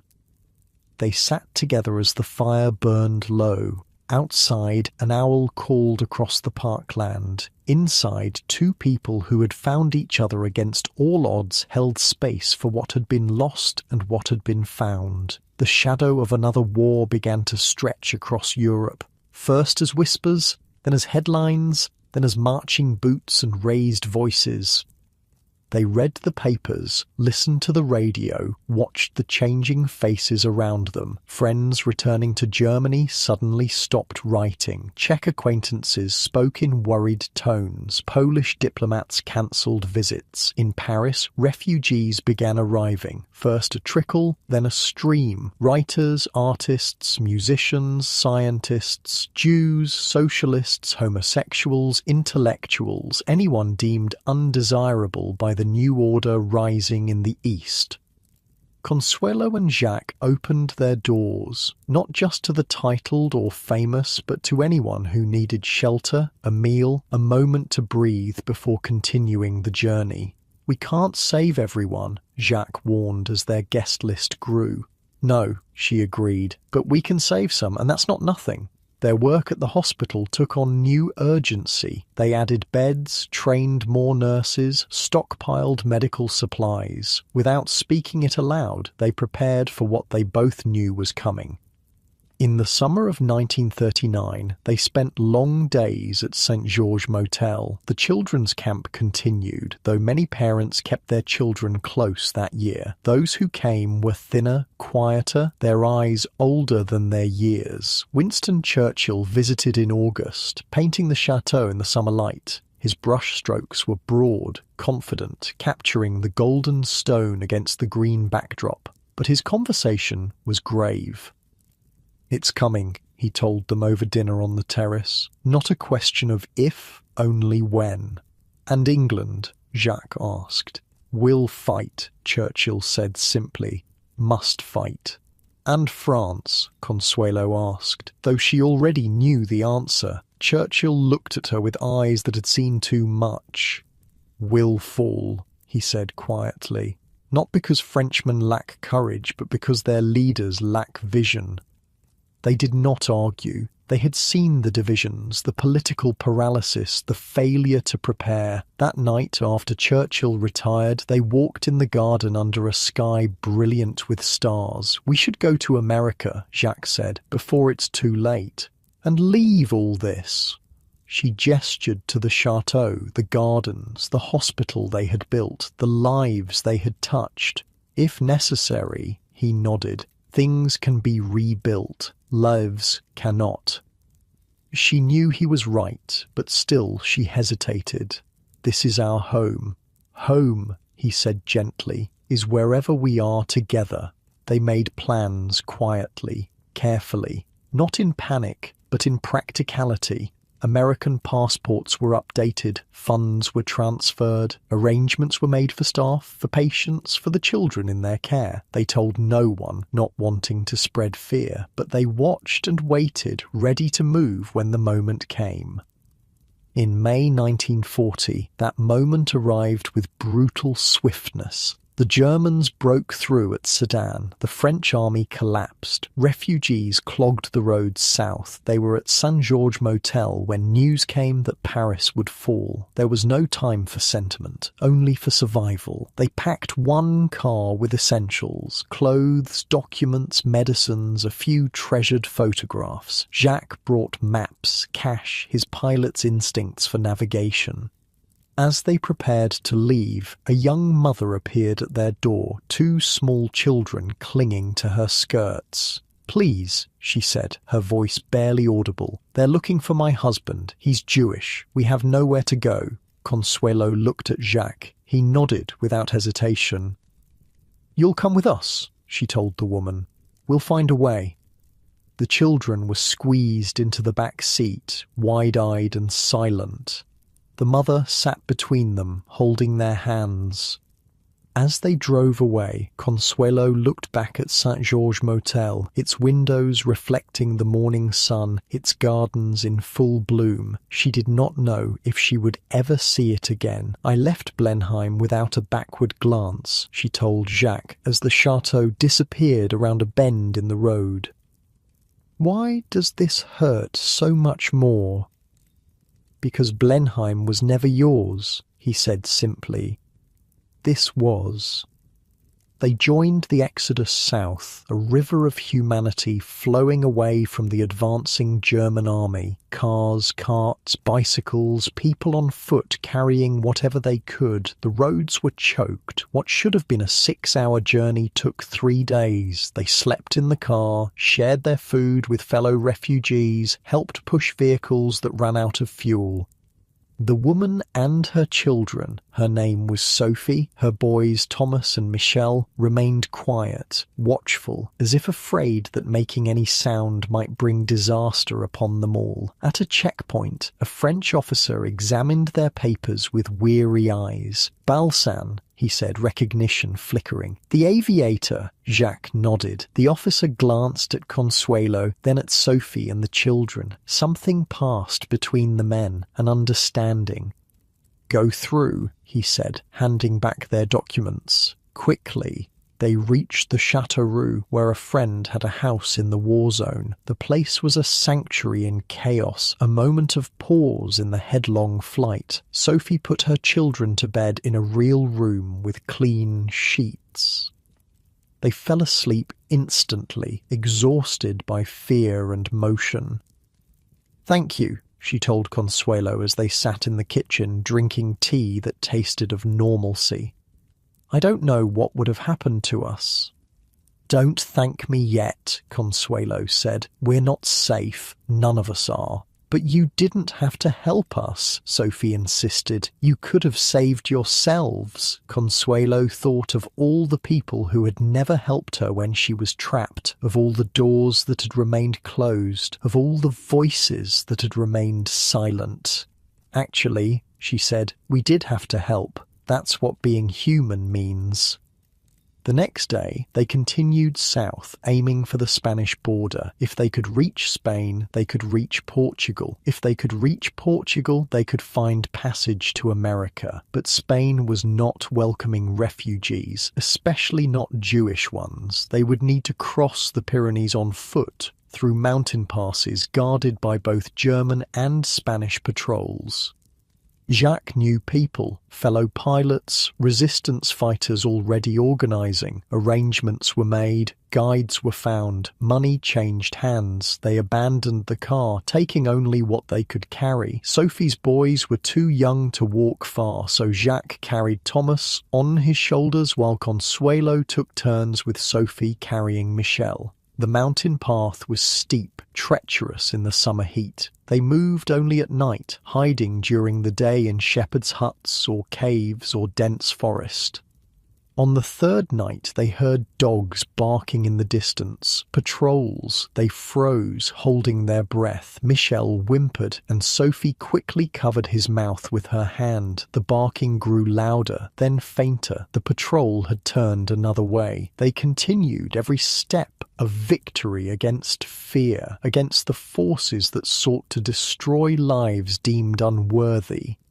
When they finally crossed into Spain, there was no celebration, only exhaustion and the knowledge that they were still far from safe. From Spain to Portugal, from Portugal to a ship bound for New York. Each stage of the journey brought new challenges, new papers to procure, new bribes to pay, new officials to convince.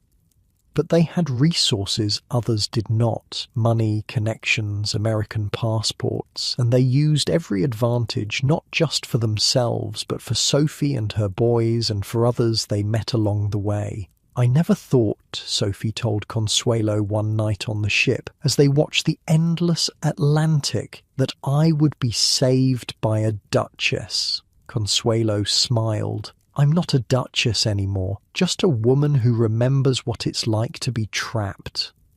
As the ship approached New York Harbor, Consuelo stood on deck in the early morning light. The skyline emerged from the mist, the Statue of Liberty holding her torch against the dawn. She had left America as a teenage bride, sold for a title. She returned as a woman who had built hospitals, saved lives, found love on her own terms. "Full circle," Jacques said, coming to stand beside her at the rail. "Not quite," she corrected. "Circles end where they begin. I'm not the same person who left."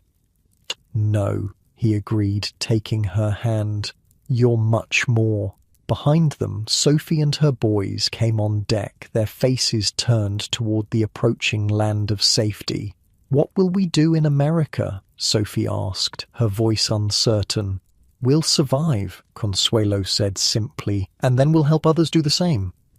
As the ship docked and the passengers prepared to disembark, Consuelo thought of all the journeys that had brought her to this moment, from Fifth Avenue to Blenheim, from London to Paris, from war to peace, and back to war again. Each step had shaped her, each challenge had strengthened her, each loss had taught her what mattered and what did not. Now, as she prepared to begin yet another chapter, she knew one thing with absolute certainty: she was finally, truly free.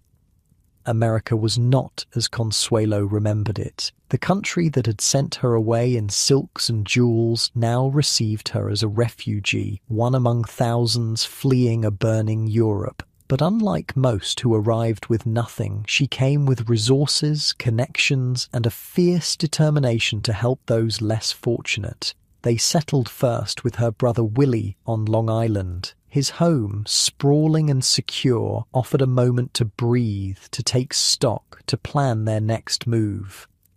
Sophie and her boys were given a cottage on the grounds. Jacques helped the boys build model airplanes. Consuelo taught Sophie English. In the evenings, they listened to war news on the radio, marking maps with pins, watching Europe disappear beneath the Nazi tide.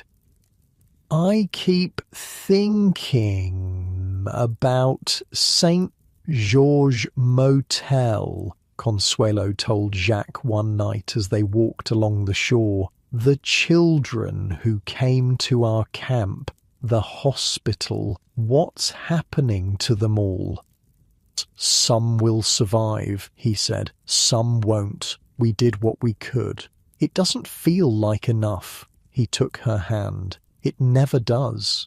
The Red Cross asked for her help coordinating relief efforts for France. She said yes without hesitation. Her fluent French, her connections on both sides of the Atlantic, her experience managing large-scale projects during the previous war, all made her invaluable. She established an office in Manhattan, gathered volunteers, organized shipments of medical supplies and food. She wrote letters, made calls, pulled strings. She used every connection, every favor owed, every resource at her disposal. Mrs. Balsan, a young volunteer, asked one day, "Is it true you used to be a duchess?" Consuelo looked up from a stack of invoices. "A lifetime ago," she said, "but you gave it up." "I didn't give up anything worth keeping." The woman nodded slowly. "My fiancé is in the Pacific. Everyone says I should wait for him, that it's my duty." "Do you love him?" Consuelo asked. "I thought I did. Now I'm not sure." Consuelo set down her pen. "The only duty that matters is the one you owe yourself. Everything else is just other people's expectations." As the war intensified, news from France grew sparse. St. George Motel had been requisitioned by German officers. Villa Aise was occupied. The hospital continued to operate, but under strict German supervision. Friends disappeared. Letters went unanswered. Rumours filtered through Switzerland of arrests, deportations, executions. Jacques received word that several of his fellow pilots from the Lafayette Escadrille had joined the resistance. Some had already been captured, tortured, killed. "Should we have stayed?" he asked Consuelo one night. "Should we have fought?" "We are fighting," she said, "just not with guns." Through the French Relief Fund, they raised millions of dollars, sending aid through neutral channels, supporting underground networks, helping refugees establish new lives in America. Sophie's husband was among those they helped locate and extract. A mathematician who had worked at the Sorbonne, he had escaped to unoccupied France, then to Portugal. The reunion at the pier in New York was a moment of pure joy amid so much darkness. "You saved my family," he told Consuelo, his voice breaking. "How can I ever repay you?" "Live well," she said simply. "That's payment enough." In 1942, they decided to move south. The Long Island winters were harsh, and Jacques' health was showing signs of strain. They found property in Manalapan, just south of Palm Beach, Florida. Records show that in 1942, Consuelo built a house there designed by architect Maurice Fatio. Named Casa Alva, in honor of her mother, the 26,000-square-foot mansion became their wartime haven. Unlike the palaces of her past, Casa Alva was designed for comfort, not show. The rooms were airy, the furnishings chosen for beauty and utility rather than pedigree. The gardens stretched to the water, filled with tropical flowers and fruit trees. Local children were invited to swim in the pool, to picnic on the lawn. Veterans convalescing at nearby hospitals came for weekend retreats. The house hummed with activity, with purpose. "I never thought I'd build another big house," she told Jacques as they watched the construction. "After Blenheim, I swore I was done with palaces." "This isn't a palace," he corrected. "It's a workshop." And so it proved to be. The East Wing became headquarters for her wartime relief efforts. The ballroom hosted fundraisers for bonds, for the Red Cross, for refugee organizations. The kitchen produced thousands of meals for local service members. In 1943, she was approached by Stuart Preston, an art critic for the New York Times. "I believe," he said over tea on the terrace, "that your story deserves to be told." She raised an eyebrow. "My story? The American Duchess who walked away, the heiress who chose freedom over a crown. It's a narrative for our times." She sipped her tea, considering. Why would anyone care about the troubles of a rich woman? Because your struggles, despite the gilded setting, are fundamentally human, and because your journey from decoration to determination offers hope. She agreed to consider it. That night she brought out the journals she had begun at Villa A's, the pages filled with memories she had excavated carefully, painfully, over years. "Should I?" she asked Jacques. "Would it serve any purpose?" "That depends," he said, "on what purpose you want it to serve." "I don't want vengeance or validation, but perhaps perspective. A reminder that even the most gilded cage is still a cage." He nodded. "Then tell it, all of it, the pain and the triumph." She began working with Preston, shaping her journals into a narrative. They worked in the mornings, when her mind was sharpest. Afternoons were still devoted to war work, to correspondence, to organising aid. The process was not easy. Excavating old wounds, reliving old humiliations, recognising her own complicity in her confinement, all required a courage different from what had carried her through those years. "I was so young," she said one morning, setting down her pen. "So completely unprepared for what they asked of me." "And yet you survived," Preston reminded her. "Not just survived, but emerged stronger." In the spring of 1944, news began to shift. The Allies landed in Normandy. Paris was liberated. The tide turned. Reports filtered in about St. Georges Motel. The chateau had been used as German headquarters, then as a field hospital. It was damaged but standing. The gardens were destroyed, the furnishings looted, but the walls remained. Villa Heiress had fared worse. Occupied first by Italians, then by Germans, it had been heavily damaged in fighting as the Allies pushed up from the south. The Foch Hospital had survived, operating throughout the occupation. The staff had hidden wounded resistance fighters, Jewish children, Allied airmen shot down over France. Some had been caught, deported, executed. Others had maintained their secret work until liberation.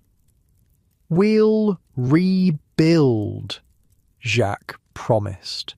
"When this is over, we'll go back and make it whole again." She nodded, but they both knew that some things, once broken, could never be fully restored.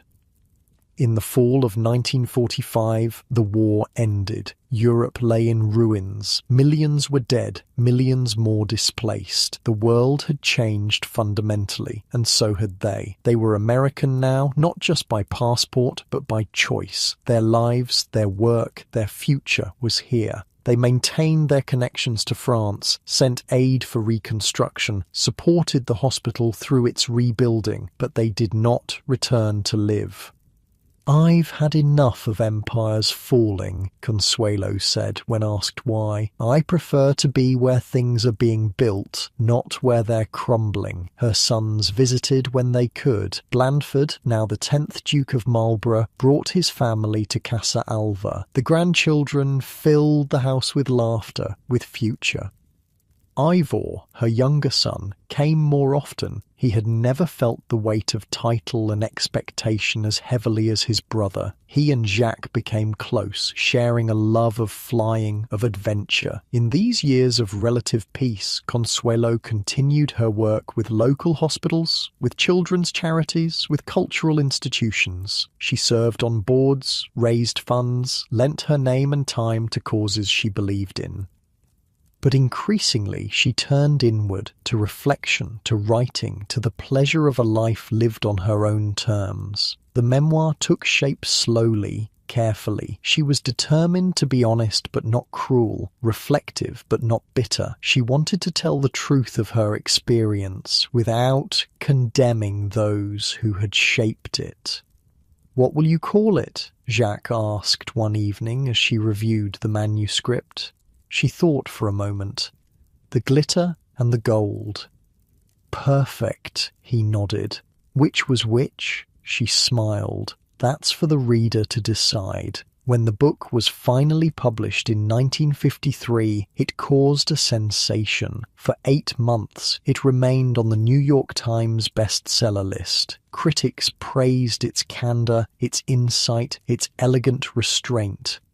Consuelo Vanderbilt Balsan has given us not just a memoir, but a mirror, wrote one reviewer. In her story, we see reflected the changing status of women, the fading of aristocratic power, the emergence of American influence, and most poignantly, one woman's journey from object to agent.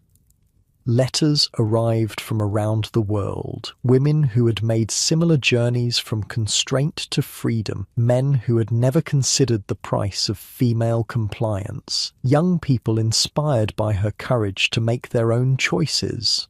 "I never expected such a response," she told Jacques as they sorted through the mail. "I thought it would be dismissed as the complaints of a privileged woman." "People recognize truth," he said simply. "And yours is universal." She received invitations to speak, to lecture, to advise. She accepted some, declined others. She had no interest in becoming a celebrity or a symbol. She had been a symbol once before, and the experience had nearly erased her. In 1946, she and Winnaretta Singer, the Princesse de Polignac, decided to sell Renoir's Le Moulin de la Galette to fund French children's relief efforts. The painting, which had hung in their Paris salon, brought a substantial sum. "Art for life," Consuelo said when asked about the sale. "It seems a fair exchange." Throughout these years, she and Jacques maintained a rhythm of quiet contentment. Winters at Casa Alva, summers in cooler climates. They travelled when they wished, entertained when they chose, lived according to no calendar but their own. "Do you ever miss it?" he asked her once as they watched the sunset from their terrace. "The pageantry, the palaces, the title?" She considered the question seriously, as she did all his questions. "I miss certain moments," she said finally, "certain people, certain places, but not the life itself. It was beautiful but hollow, like a perfect shell with nothing inside." As the years passed, their circle naturally contracted. Old friends died, family members passed away, the world moved on from war to Cold War, from aristocracy to democracy, from empires to independence. They read the papers, followed world events, maintained their interests, but increasingly they found contentment in smaller pleasures, a perfect rose in the garden, a letter from a grandchild, an evening of good conversation with close friends. "I never expected this," she told him one night, as they sat on the terrace, watching stars emerge over the ocean. "When I walked down that aisle at St. Thomas, I thought my life was over. I never imagined all that would come after." Life, he said, has a way of surprising us. In 1956, the shadows returned. Ivor, her beloved younger son, was diagnosed with a brain tumour. The prognosis was poor from the start. He declined rapidly, his bright spirit dimming by degrees. She went to him in England, sat by his bedside, held his hand. They spoke of childhood, of memories, of things that mattered and things that did not. "I've been thinking about Blenheim," he said one afternoon, his voice weak but his mind still clear. "How strange that such beauty could contain so much unhappiness." "Beauty without love," she said, "is just decoration." He nodded. "You taught me that, not in words, but in how you lived." When he died, she remained composed, dignified in her grief. She had learned long ago not to break in public, not to show the depth of her pain. But alone with Jacques, she allowed herself to crumble, to rage, to weep for the boy who had once been her secret joy in a house of rules and silence. "It's not fair," she sobbed. "He was the gentle one, the kind one." Jacques held her, rocked her, let her grief flow without trying to stem it. "No," he agreed. "It's not fair. Nothing about death ever is." They buried Ivor in the churchyard at Bladen, near Blenheim. The service was small, private, attended by family and close friends. The Duke of Marlborough, her son John, stood beside her, equally broken, for a moment as they watched the coffin lowered into the ground. The years fell away. They were not former spouses, not Duke and ex-Duchess, but simply parents united in the most terrible of losses.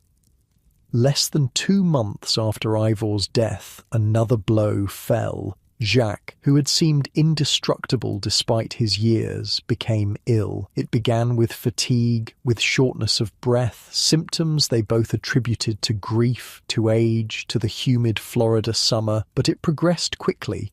Alarmingly, doctors were called, tests were run, diagnoses were made, treatments prescribed. None made a difference. "Don't look so worried," he told her one morning as she adjusted his pillows. "I've had a good run." "It's not long enough," she protested. He took her hand, his grip still strong, though his body was failing. "We've had 35 years, he said. "That's 35 more than we might have had if you'd made different choices." She sat beside him, watching the rise and fall of his chest, memorizing the lines of his face, the shape of his hands, everything that made him Jacques. "I don't regret a single day," she said. "Nor I," he smiled. "Not even the ones when you were being stubborn." "I'm never stubborn," she replied, the familiar teasing comfortable even now. "I'm determined." "Ah, yes," he chuckled weakly. "My mistake." In his final days, he drifted in and out of consciousness. When lucid, he spoke to her of practical matters, finances, properties, arrangements. When dreaming, he spoke in French, called out to old comrades, relived flights over Morocco, over France, over war and peace. She never left his side. She fed him when he could eat, gave him water when he could drink, held his hand when that was all she could do. On a clear October morning in 1956, with sunlight streaming through the windows and the scent of gardenias drifting in from the garden, Jacques Balzan took his final breath. Consuelo, who had survived the loss of freedom, of dignity, of identity, now faced the loss of the one person who had truly seen her, not as an heiress or a duchess or a symbol, but simply as herself. She did not collapse. She did not shatter. She had learned over decades how to bear unbearable things. She arranged the funeral, received friends, answered condolence letters. She maintained the routines of life, meals, correspondence, charity meetings. She went through the motions of living while grief worked its slow alchemy within. "I don't know how to do this," she confessed to her old friend Cecil Beaton when he came to visit. "I don't know how to be without him." "You don't have to know yet," Cecil said gently. "You just have to keep breathing until the knowing comes." And so she did. Day by day, breath by breath, she continued. She sold Casa Alva the following year. It was too large, too empty without Jacques. She moved to a smaller house in Southampton, closer to family, to old friends, to the rhythms of a life she understood. The house was elegant, but unpretentious, with a garden she tended herself, rooms filled with books and memories, windows that let in light and air. Here she settled into a quieter chapter. She still served on boards, still raised funds for causes she believed in, still maintained her correspondences, but increasingly she turned toward reflection, toward the inner life that had sustained her through so much. She read voraciously: history, biography, poetry, fiction. She spent hours in her garden, hands in the earth, mind free to wander. She wrote letters, journals, notes for another book she might or might not complete. Grandchildren visited, bringing noise and energy and future. She delighted in them, in their freedoms, in the choices open to them that had been closed to her. "Grandmama," her granddaughter Sarah asked one afternoon as they shelled peas on the porch, "why didn't you stay a duchess? All my friends think it sounds wonderful." Consuelo smiled. It looked wonderful from the outside, like a fairy tale, but real fairy tales aren't about ball gowns and tiaras. They're about surviving the forest, outwitting the wolf, finding your way home. The girl considered this, her young face serious. "Did you find your way home?" "Eventually," Consuelo nodded, "but it wasn't where I expected it to be." As the years passed, the world changed around her. Television brought distant events into living rooms. Jets made oceans narrow. Youth culture emerged, rebelled, transformed society. She watched it all with interest, with perspective, occasionally with concern. She had seen too much history to be shocked by changing fashions or shifting values. She had lived through too many transformations to fear new ones. "The only constant," she told a journalist who interviewed her for a retrospective on the Gilded Age, "is change itself, and the only wisdom is learning to navigate it with grace." In 1964, pneumonia came gently. There was no struggle, no dramatic decline, just a gradual ebbing of strength, of breath, of life itself. Her son John came from England, friends gathered, doctors consulted, but all knew this was not a battle to be fought, but a passage to be made. In her last days, she drifted between past and present, speaking sometimes to people long gone, sometimes to those at her bedside. "Jacques," she said clearly one afternoon, though she had been silent for hours, "I see you." Those watching couldn't know if it was memory or vision, past or future. It didn't matter. The smile that curved her lips held all they needed to know. On December 6, 1964, in her Southampton home, Consuelo Vanderbilt Balsan took her final breath. She was 87 years old. There were no trumpets, no processions, just the quiet slipping away of a woman who had travelled so far from gilded cage to hard-won freedom. They buried her not at Blenheim, not in New York, but in the churchyard at Bladen, beside her son Ivor. It was her choice, her final assertion of who and what mattered most. The woman who had been sold for a title, who had walked away from a palace, who had built hospitals and saved lives, who had loved and lost and survived it all, came home at last to the quiet earth, not as a duchess, not as an heiress, but as herself, Consuelo. As you lie here now, warm and safe in your bed, think about the journey she made from that weeping bride to the woman who found her voice, her purpose, her true self. Unlike the discomfort of her steel brace or the weight of her diamond collar, you can sink deeper into your pillow knowing that while her story had hardship, it also had triumph.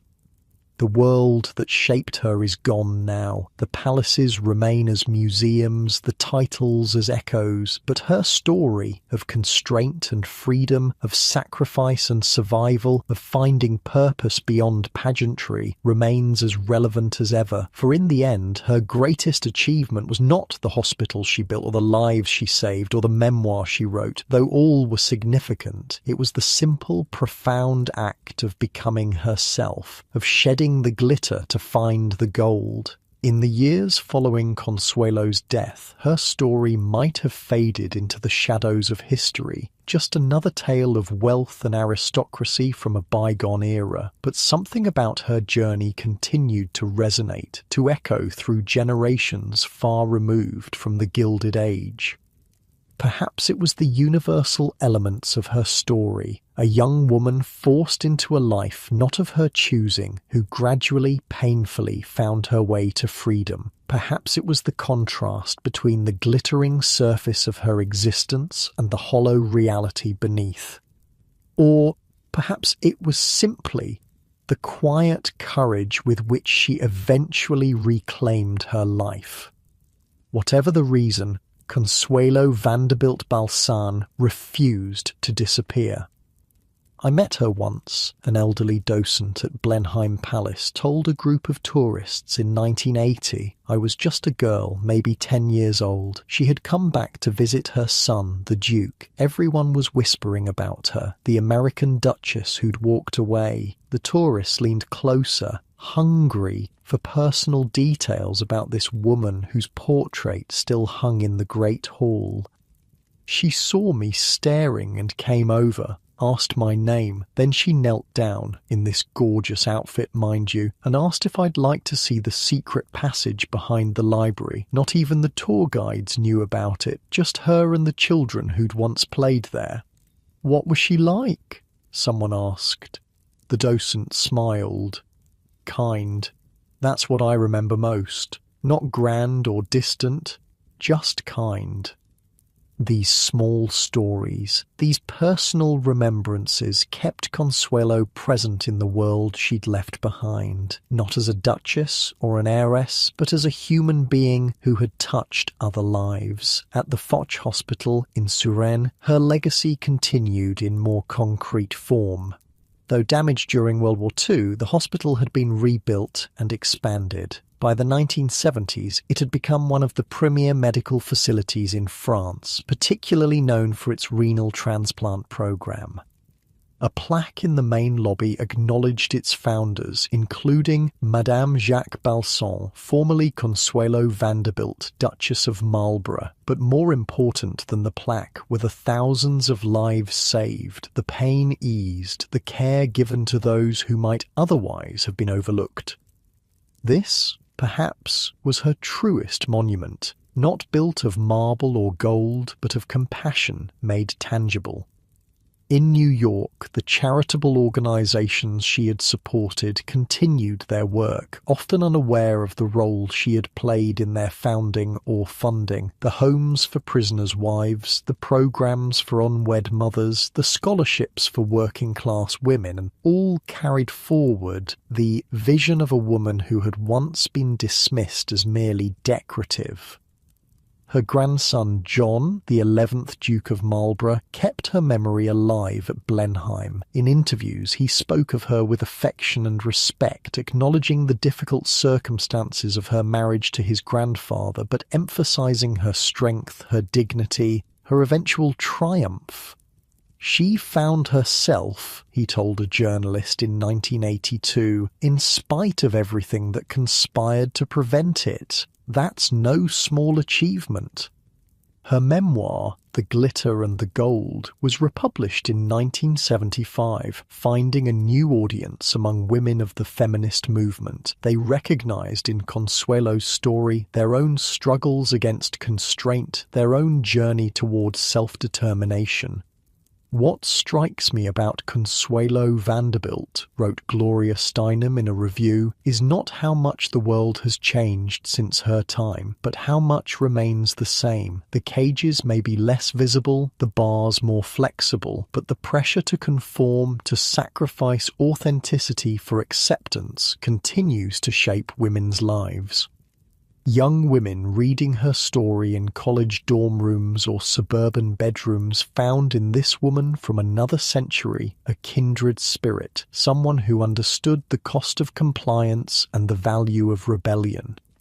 "I discovered her book when I was 19, a woman told NPR during a segment on influential memoirs. I was struggling with my parents' expectations, with the path they'd laid out for me. Reading about this woman who'd been literally sold into marriage, who'd endured years of unhappiness before finding her way to freedom, it gave me courage to make my own choices." In Palm Beach, Casa Alva changed hands several times after Consuelo sold it in 1957, but locals still told stories about the Duchess-turned-humanitarian who had opened her home to wounded veterans, refugee children, anyone in need. "My grandfather was one of those kids," a middle-aged man told a Palm Beach Post reporter in 1990. "Italian immigrant, dirt poor. She invited the whole neighborhood to swim in her pool every Sunday, served ice cream and cookies, never acted like she was better than anyone else, though God knows she could have." In 1987, when the National Portrait Gallery in London held an exhibition titled "Dollar Princesses, American Heiresses and the British Aristocracy," Consuelo's portrait by John Singer Sargent occupied a central position. Visitors lingered before it, struck by the contrast between the formal pose, the perfect composure, and the eyes that seemed to look beyond the frame to something else, something distant. "There's a sadness there," observed a young woman to her companion, "but also a kind of determination, resilience," her friend suggested, "like she's enduring but also planning her escape." They couldn't have known how accurate their observation was, how precisely they had captured the moment Sargent had frozen in paint, a woman playing a role while already beginning to imagine another life. In 2010, when Downton Abbey sparked renewed interest in the era of Anglo-American marriages, Consuelo's story resurfaced yet again. Documentaries, articles, books examined the phenomenon of cash for coronets, the exchange of American fortunes for British titles that had characterized the late 19th and early 20th centuries. But among all these stories, Consuelo stood out, not just for the scale of her dowry or the prestige of her title, but for what came after, for her refusal to remain merely an ornament, her insistence on becoming an agent in her own life. "We think of these women primarily as victims or trophies," a historian commented in a BBC documentary, and certainly many were exactly that. But Consuelo Vanderbilt represents something else, the possibility of transformation, of reclamation, of finding purpose beyond the role you've been assigned.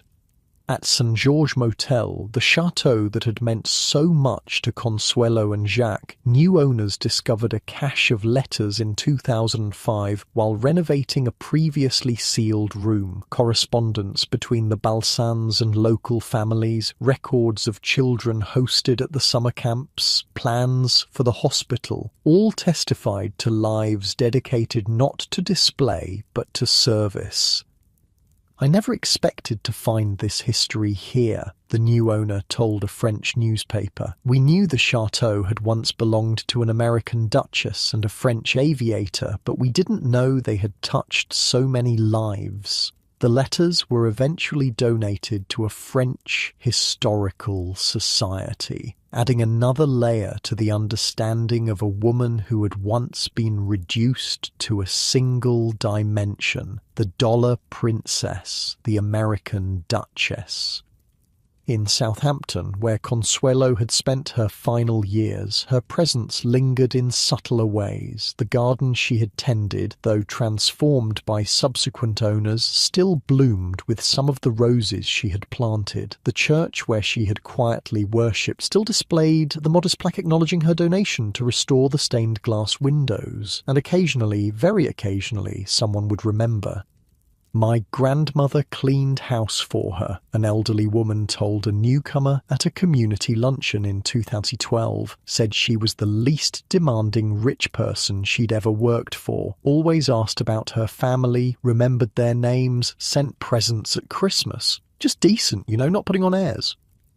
In 2015, when a new biography of Consuelo was published, the author visited Bladen Churchyard, where Consuelo rests beside her son Ivor. The simple headstone, weathered by decades of English rain, bears only her name, her dates, and the words, "At peace." "It struck me," the author later wrote, "how fitting this epitaph is. Not duchess or philanthropist or any of the other roles she played, but simply this acknowledgement of what she had finally found after so much struggle: peace." At Blenheim Palace, tourists still pause before Sargent's portrait of Consuelo with her son Ivor, captivated by her beauty, her poise, the indefinable something in her expression that hints at depths beneath the polished surface. Few know the full story: the steel brace that shaped her posture, the mother who shaped her destiny, the years of silent endurance, the gradual awakening to her own power. Few understand what it cost her to stand so straight, to smile so correctly, to play her role so perfectly, but some sense it. Some look at her face and recognize a kindred spirit across the decades, someone who knew what it meant to be valued for appearance rather than essence, for status rather than self. "She looks like she's got secrets," a teenage girl observed to her mother during a palace tour in 2018. "Like she knows stuff no one else does." Her mother studied the portrait. "I think you're right. I think she saw through it all."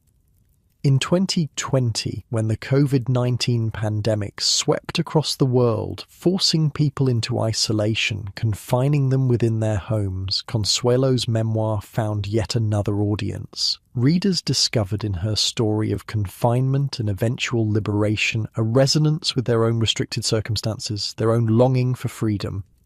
Or reading about someone who spent years in a gilded cage makes our own lockdowns more bearable, wrote one reviewer. If Consuelo Vanderbilt could endure decades of constraint and emerge with her humanity not just intact but enlarged, surely we can manage a few months. Her story spoke to something fundamental: the human need for autonomy, for authentic connection, for purpose beyond mere existence. In every generation, in every circumstance, these needs reassert themselves, making her journey as relevant in the 21st century as it had been in the 20th. In a world increasingly dominated by surfaces, by carefully curated social media images, by wealth displayed rather than shared, by appearance valued over substance, Consuelo's rejection of glitter in favor of gold offers a necessary corrective, a reminder of what truly matters. If she were here now, What would she make of our world? Would she recognize the patterns she had fought against, the constraints she had overcome? Would she see progress in women's lives, or merely more subtle forms of limitation? Perhaps she would point out that cages come in many forms, not just marriages arranged for status or wealth, but also lives arranged around others' expectations, others' definitions of success, others' visions of what constitutes a worthy life. Perhaps she would remind us that freedom is never simply given but must be claimed, often at great cost, that finding one's authentic self requires courage, requires persistence, requires the willingness to disappoint others in order to be true to oneself. Or perhaps she would simply smile that composed, slightly enigmatic smile captured in photographs from her later years, the smile of a woman who had seen through the illusions of her time, who had paid the price of truth and who had found it worth every penny. In one of her last interviews, given to a women's magazine in 1960, Consuelo was asked what advice she would give to young women facing difficult choices. "Trust your own compass," she said. "The world will offer you many maps, many directions. Some will promise security, some excitement, some approval. But only you can know which path leads toward your true self. And only by following that path, however uncertain it seems, can you find genuine fulfillment." Then she added, with the slight knowing smile that had become her hallmark, "And remember that it's never too late to change direction. I was 43 when I began my real life. Some begin at 20, some at 60. The only failure is never beginning at all." This, perhaps, is her most enduring legacy. Not the hospitals built or the memoirs written or the charities founded, but this essential wisdom distilled from a life of extraordinary contrasts. The wisdom of a woman who had inhabited both prison and freedom, both glitter and gold, and who knew the difference at a soul level. In 2022, a letter surfaced in a private collection written by Consuelo to a friend in 1962, 2 years before her death. In it, she reflected on her long, complicated journey. Looking back, she wrote, "I see that everything, even the painful parts, perhaps especially those, had purpose. The cage taught me the value of freedom. The silence taught me the power of voice. The emptiness taught me to recognize fullness when it finally came. I was fortunate," she continued, "not in the ways the world thought, the wealth, the title, the palaces, but in finding my way, eventually, to what mattered, to work that served others, to love freely given and received, to the peace that comes from living in harmony with one's true nature. If I could tell my younger self anything," she concluded, "it would be this. The path is longer and harder than you can imagine, but what waits at the end is worth every step. Keep walking, keep hoping, keep believing in the possibility of a life that is truly your own. It exists, I promise." In a world that still often values women more for appearance than action, more for compliance than courage, her promise remains a beacon, a reminder that transformation is possible, that authentic selfhood can be reclaimed, that even the most gilded cage cannot contain the human spirit indefinitely. So, as the lights dim on Consuelo's story, as we prepare to leave her to her hard-won peace, perhaps we can carry forward something of her journey. Perhaps we can recognize the cages in our own lives, the expectations that constrain us, the fears that confine us, the illusions that distract us from what truly matters. Perhaps we can find in her example the courage to ask the essential questions. What is real beneath the glitter? What truly nourishes the soul? What constitutes a life well lived? And perhaps, like Consuelo, we can discover that the answers often lie not in acquisition but in contribution, not in status but in service, not in being admired but in being authentic. For in the end, her story is not just about a dollar princess who became a duchess, who became herself.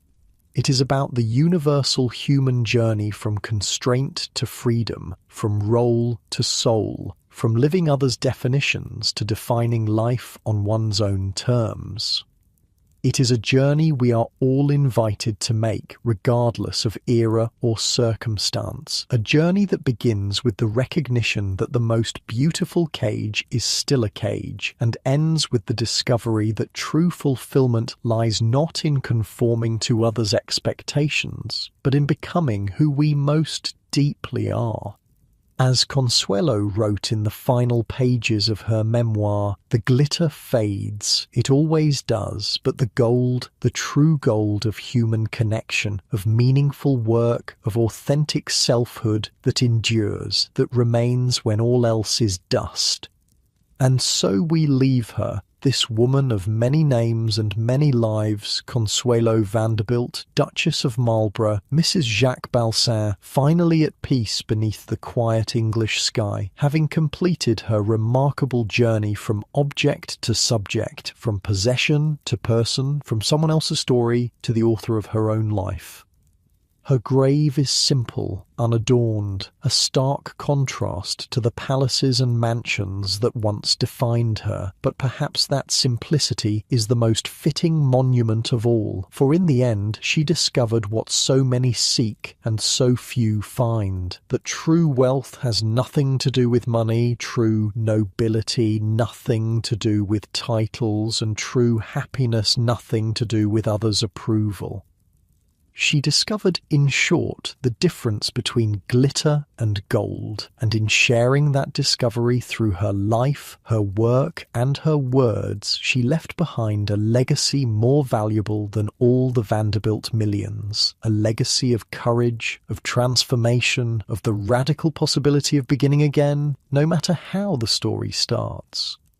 Unlike the steel rod that once shaped Consuelo's spine, you can sink deeper into your pillow now, letting her story settle around you like a gentle blanket. The journey from constraint to freedom that took her decades can visit you in dreams, reminding you that even the most gilded cage cannot contain the human spirit forever.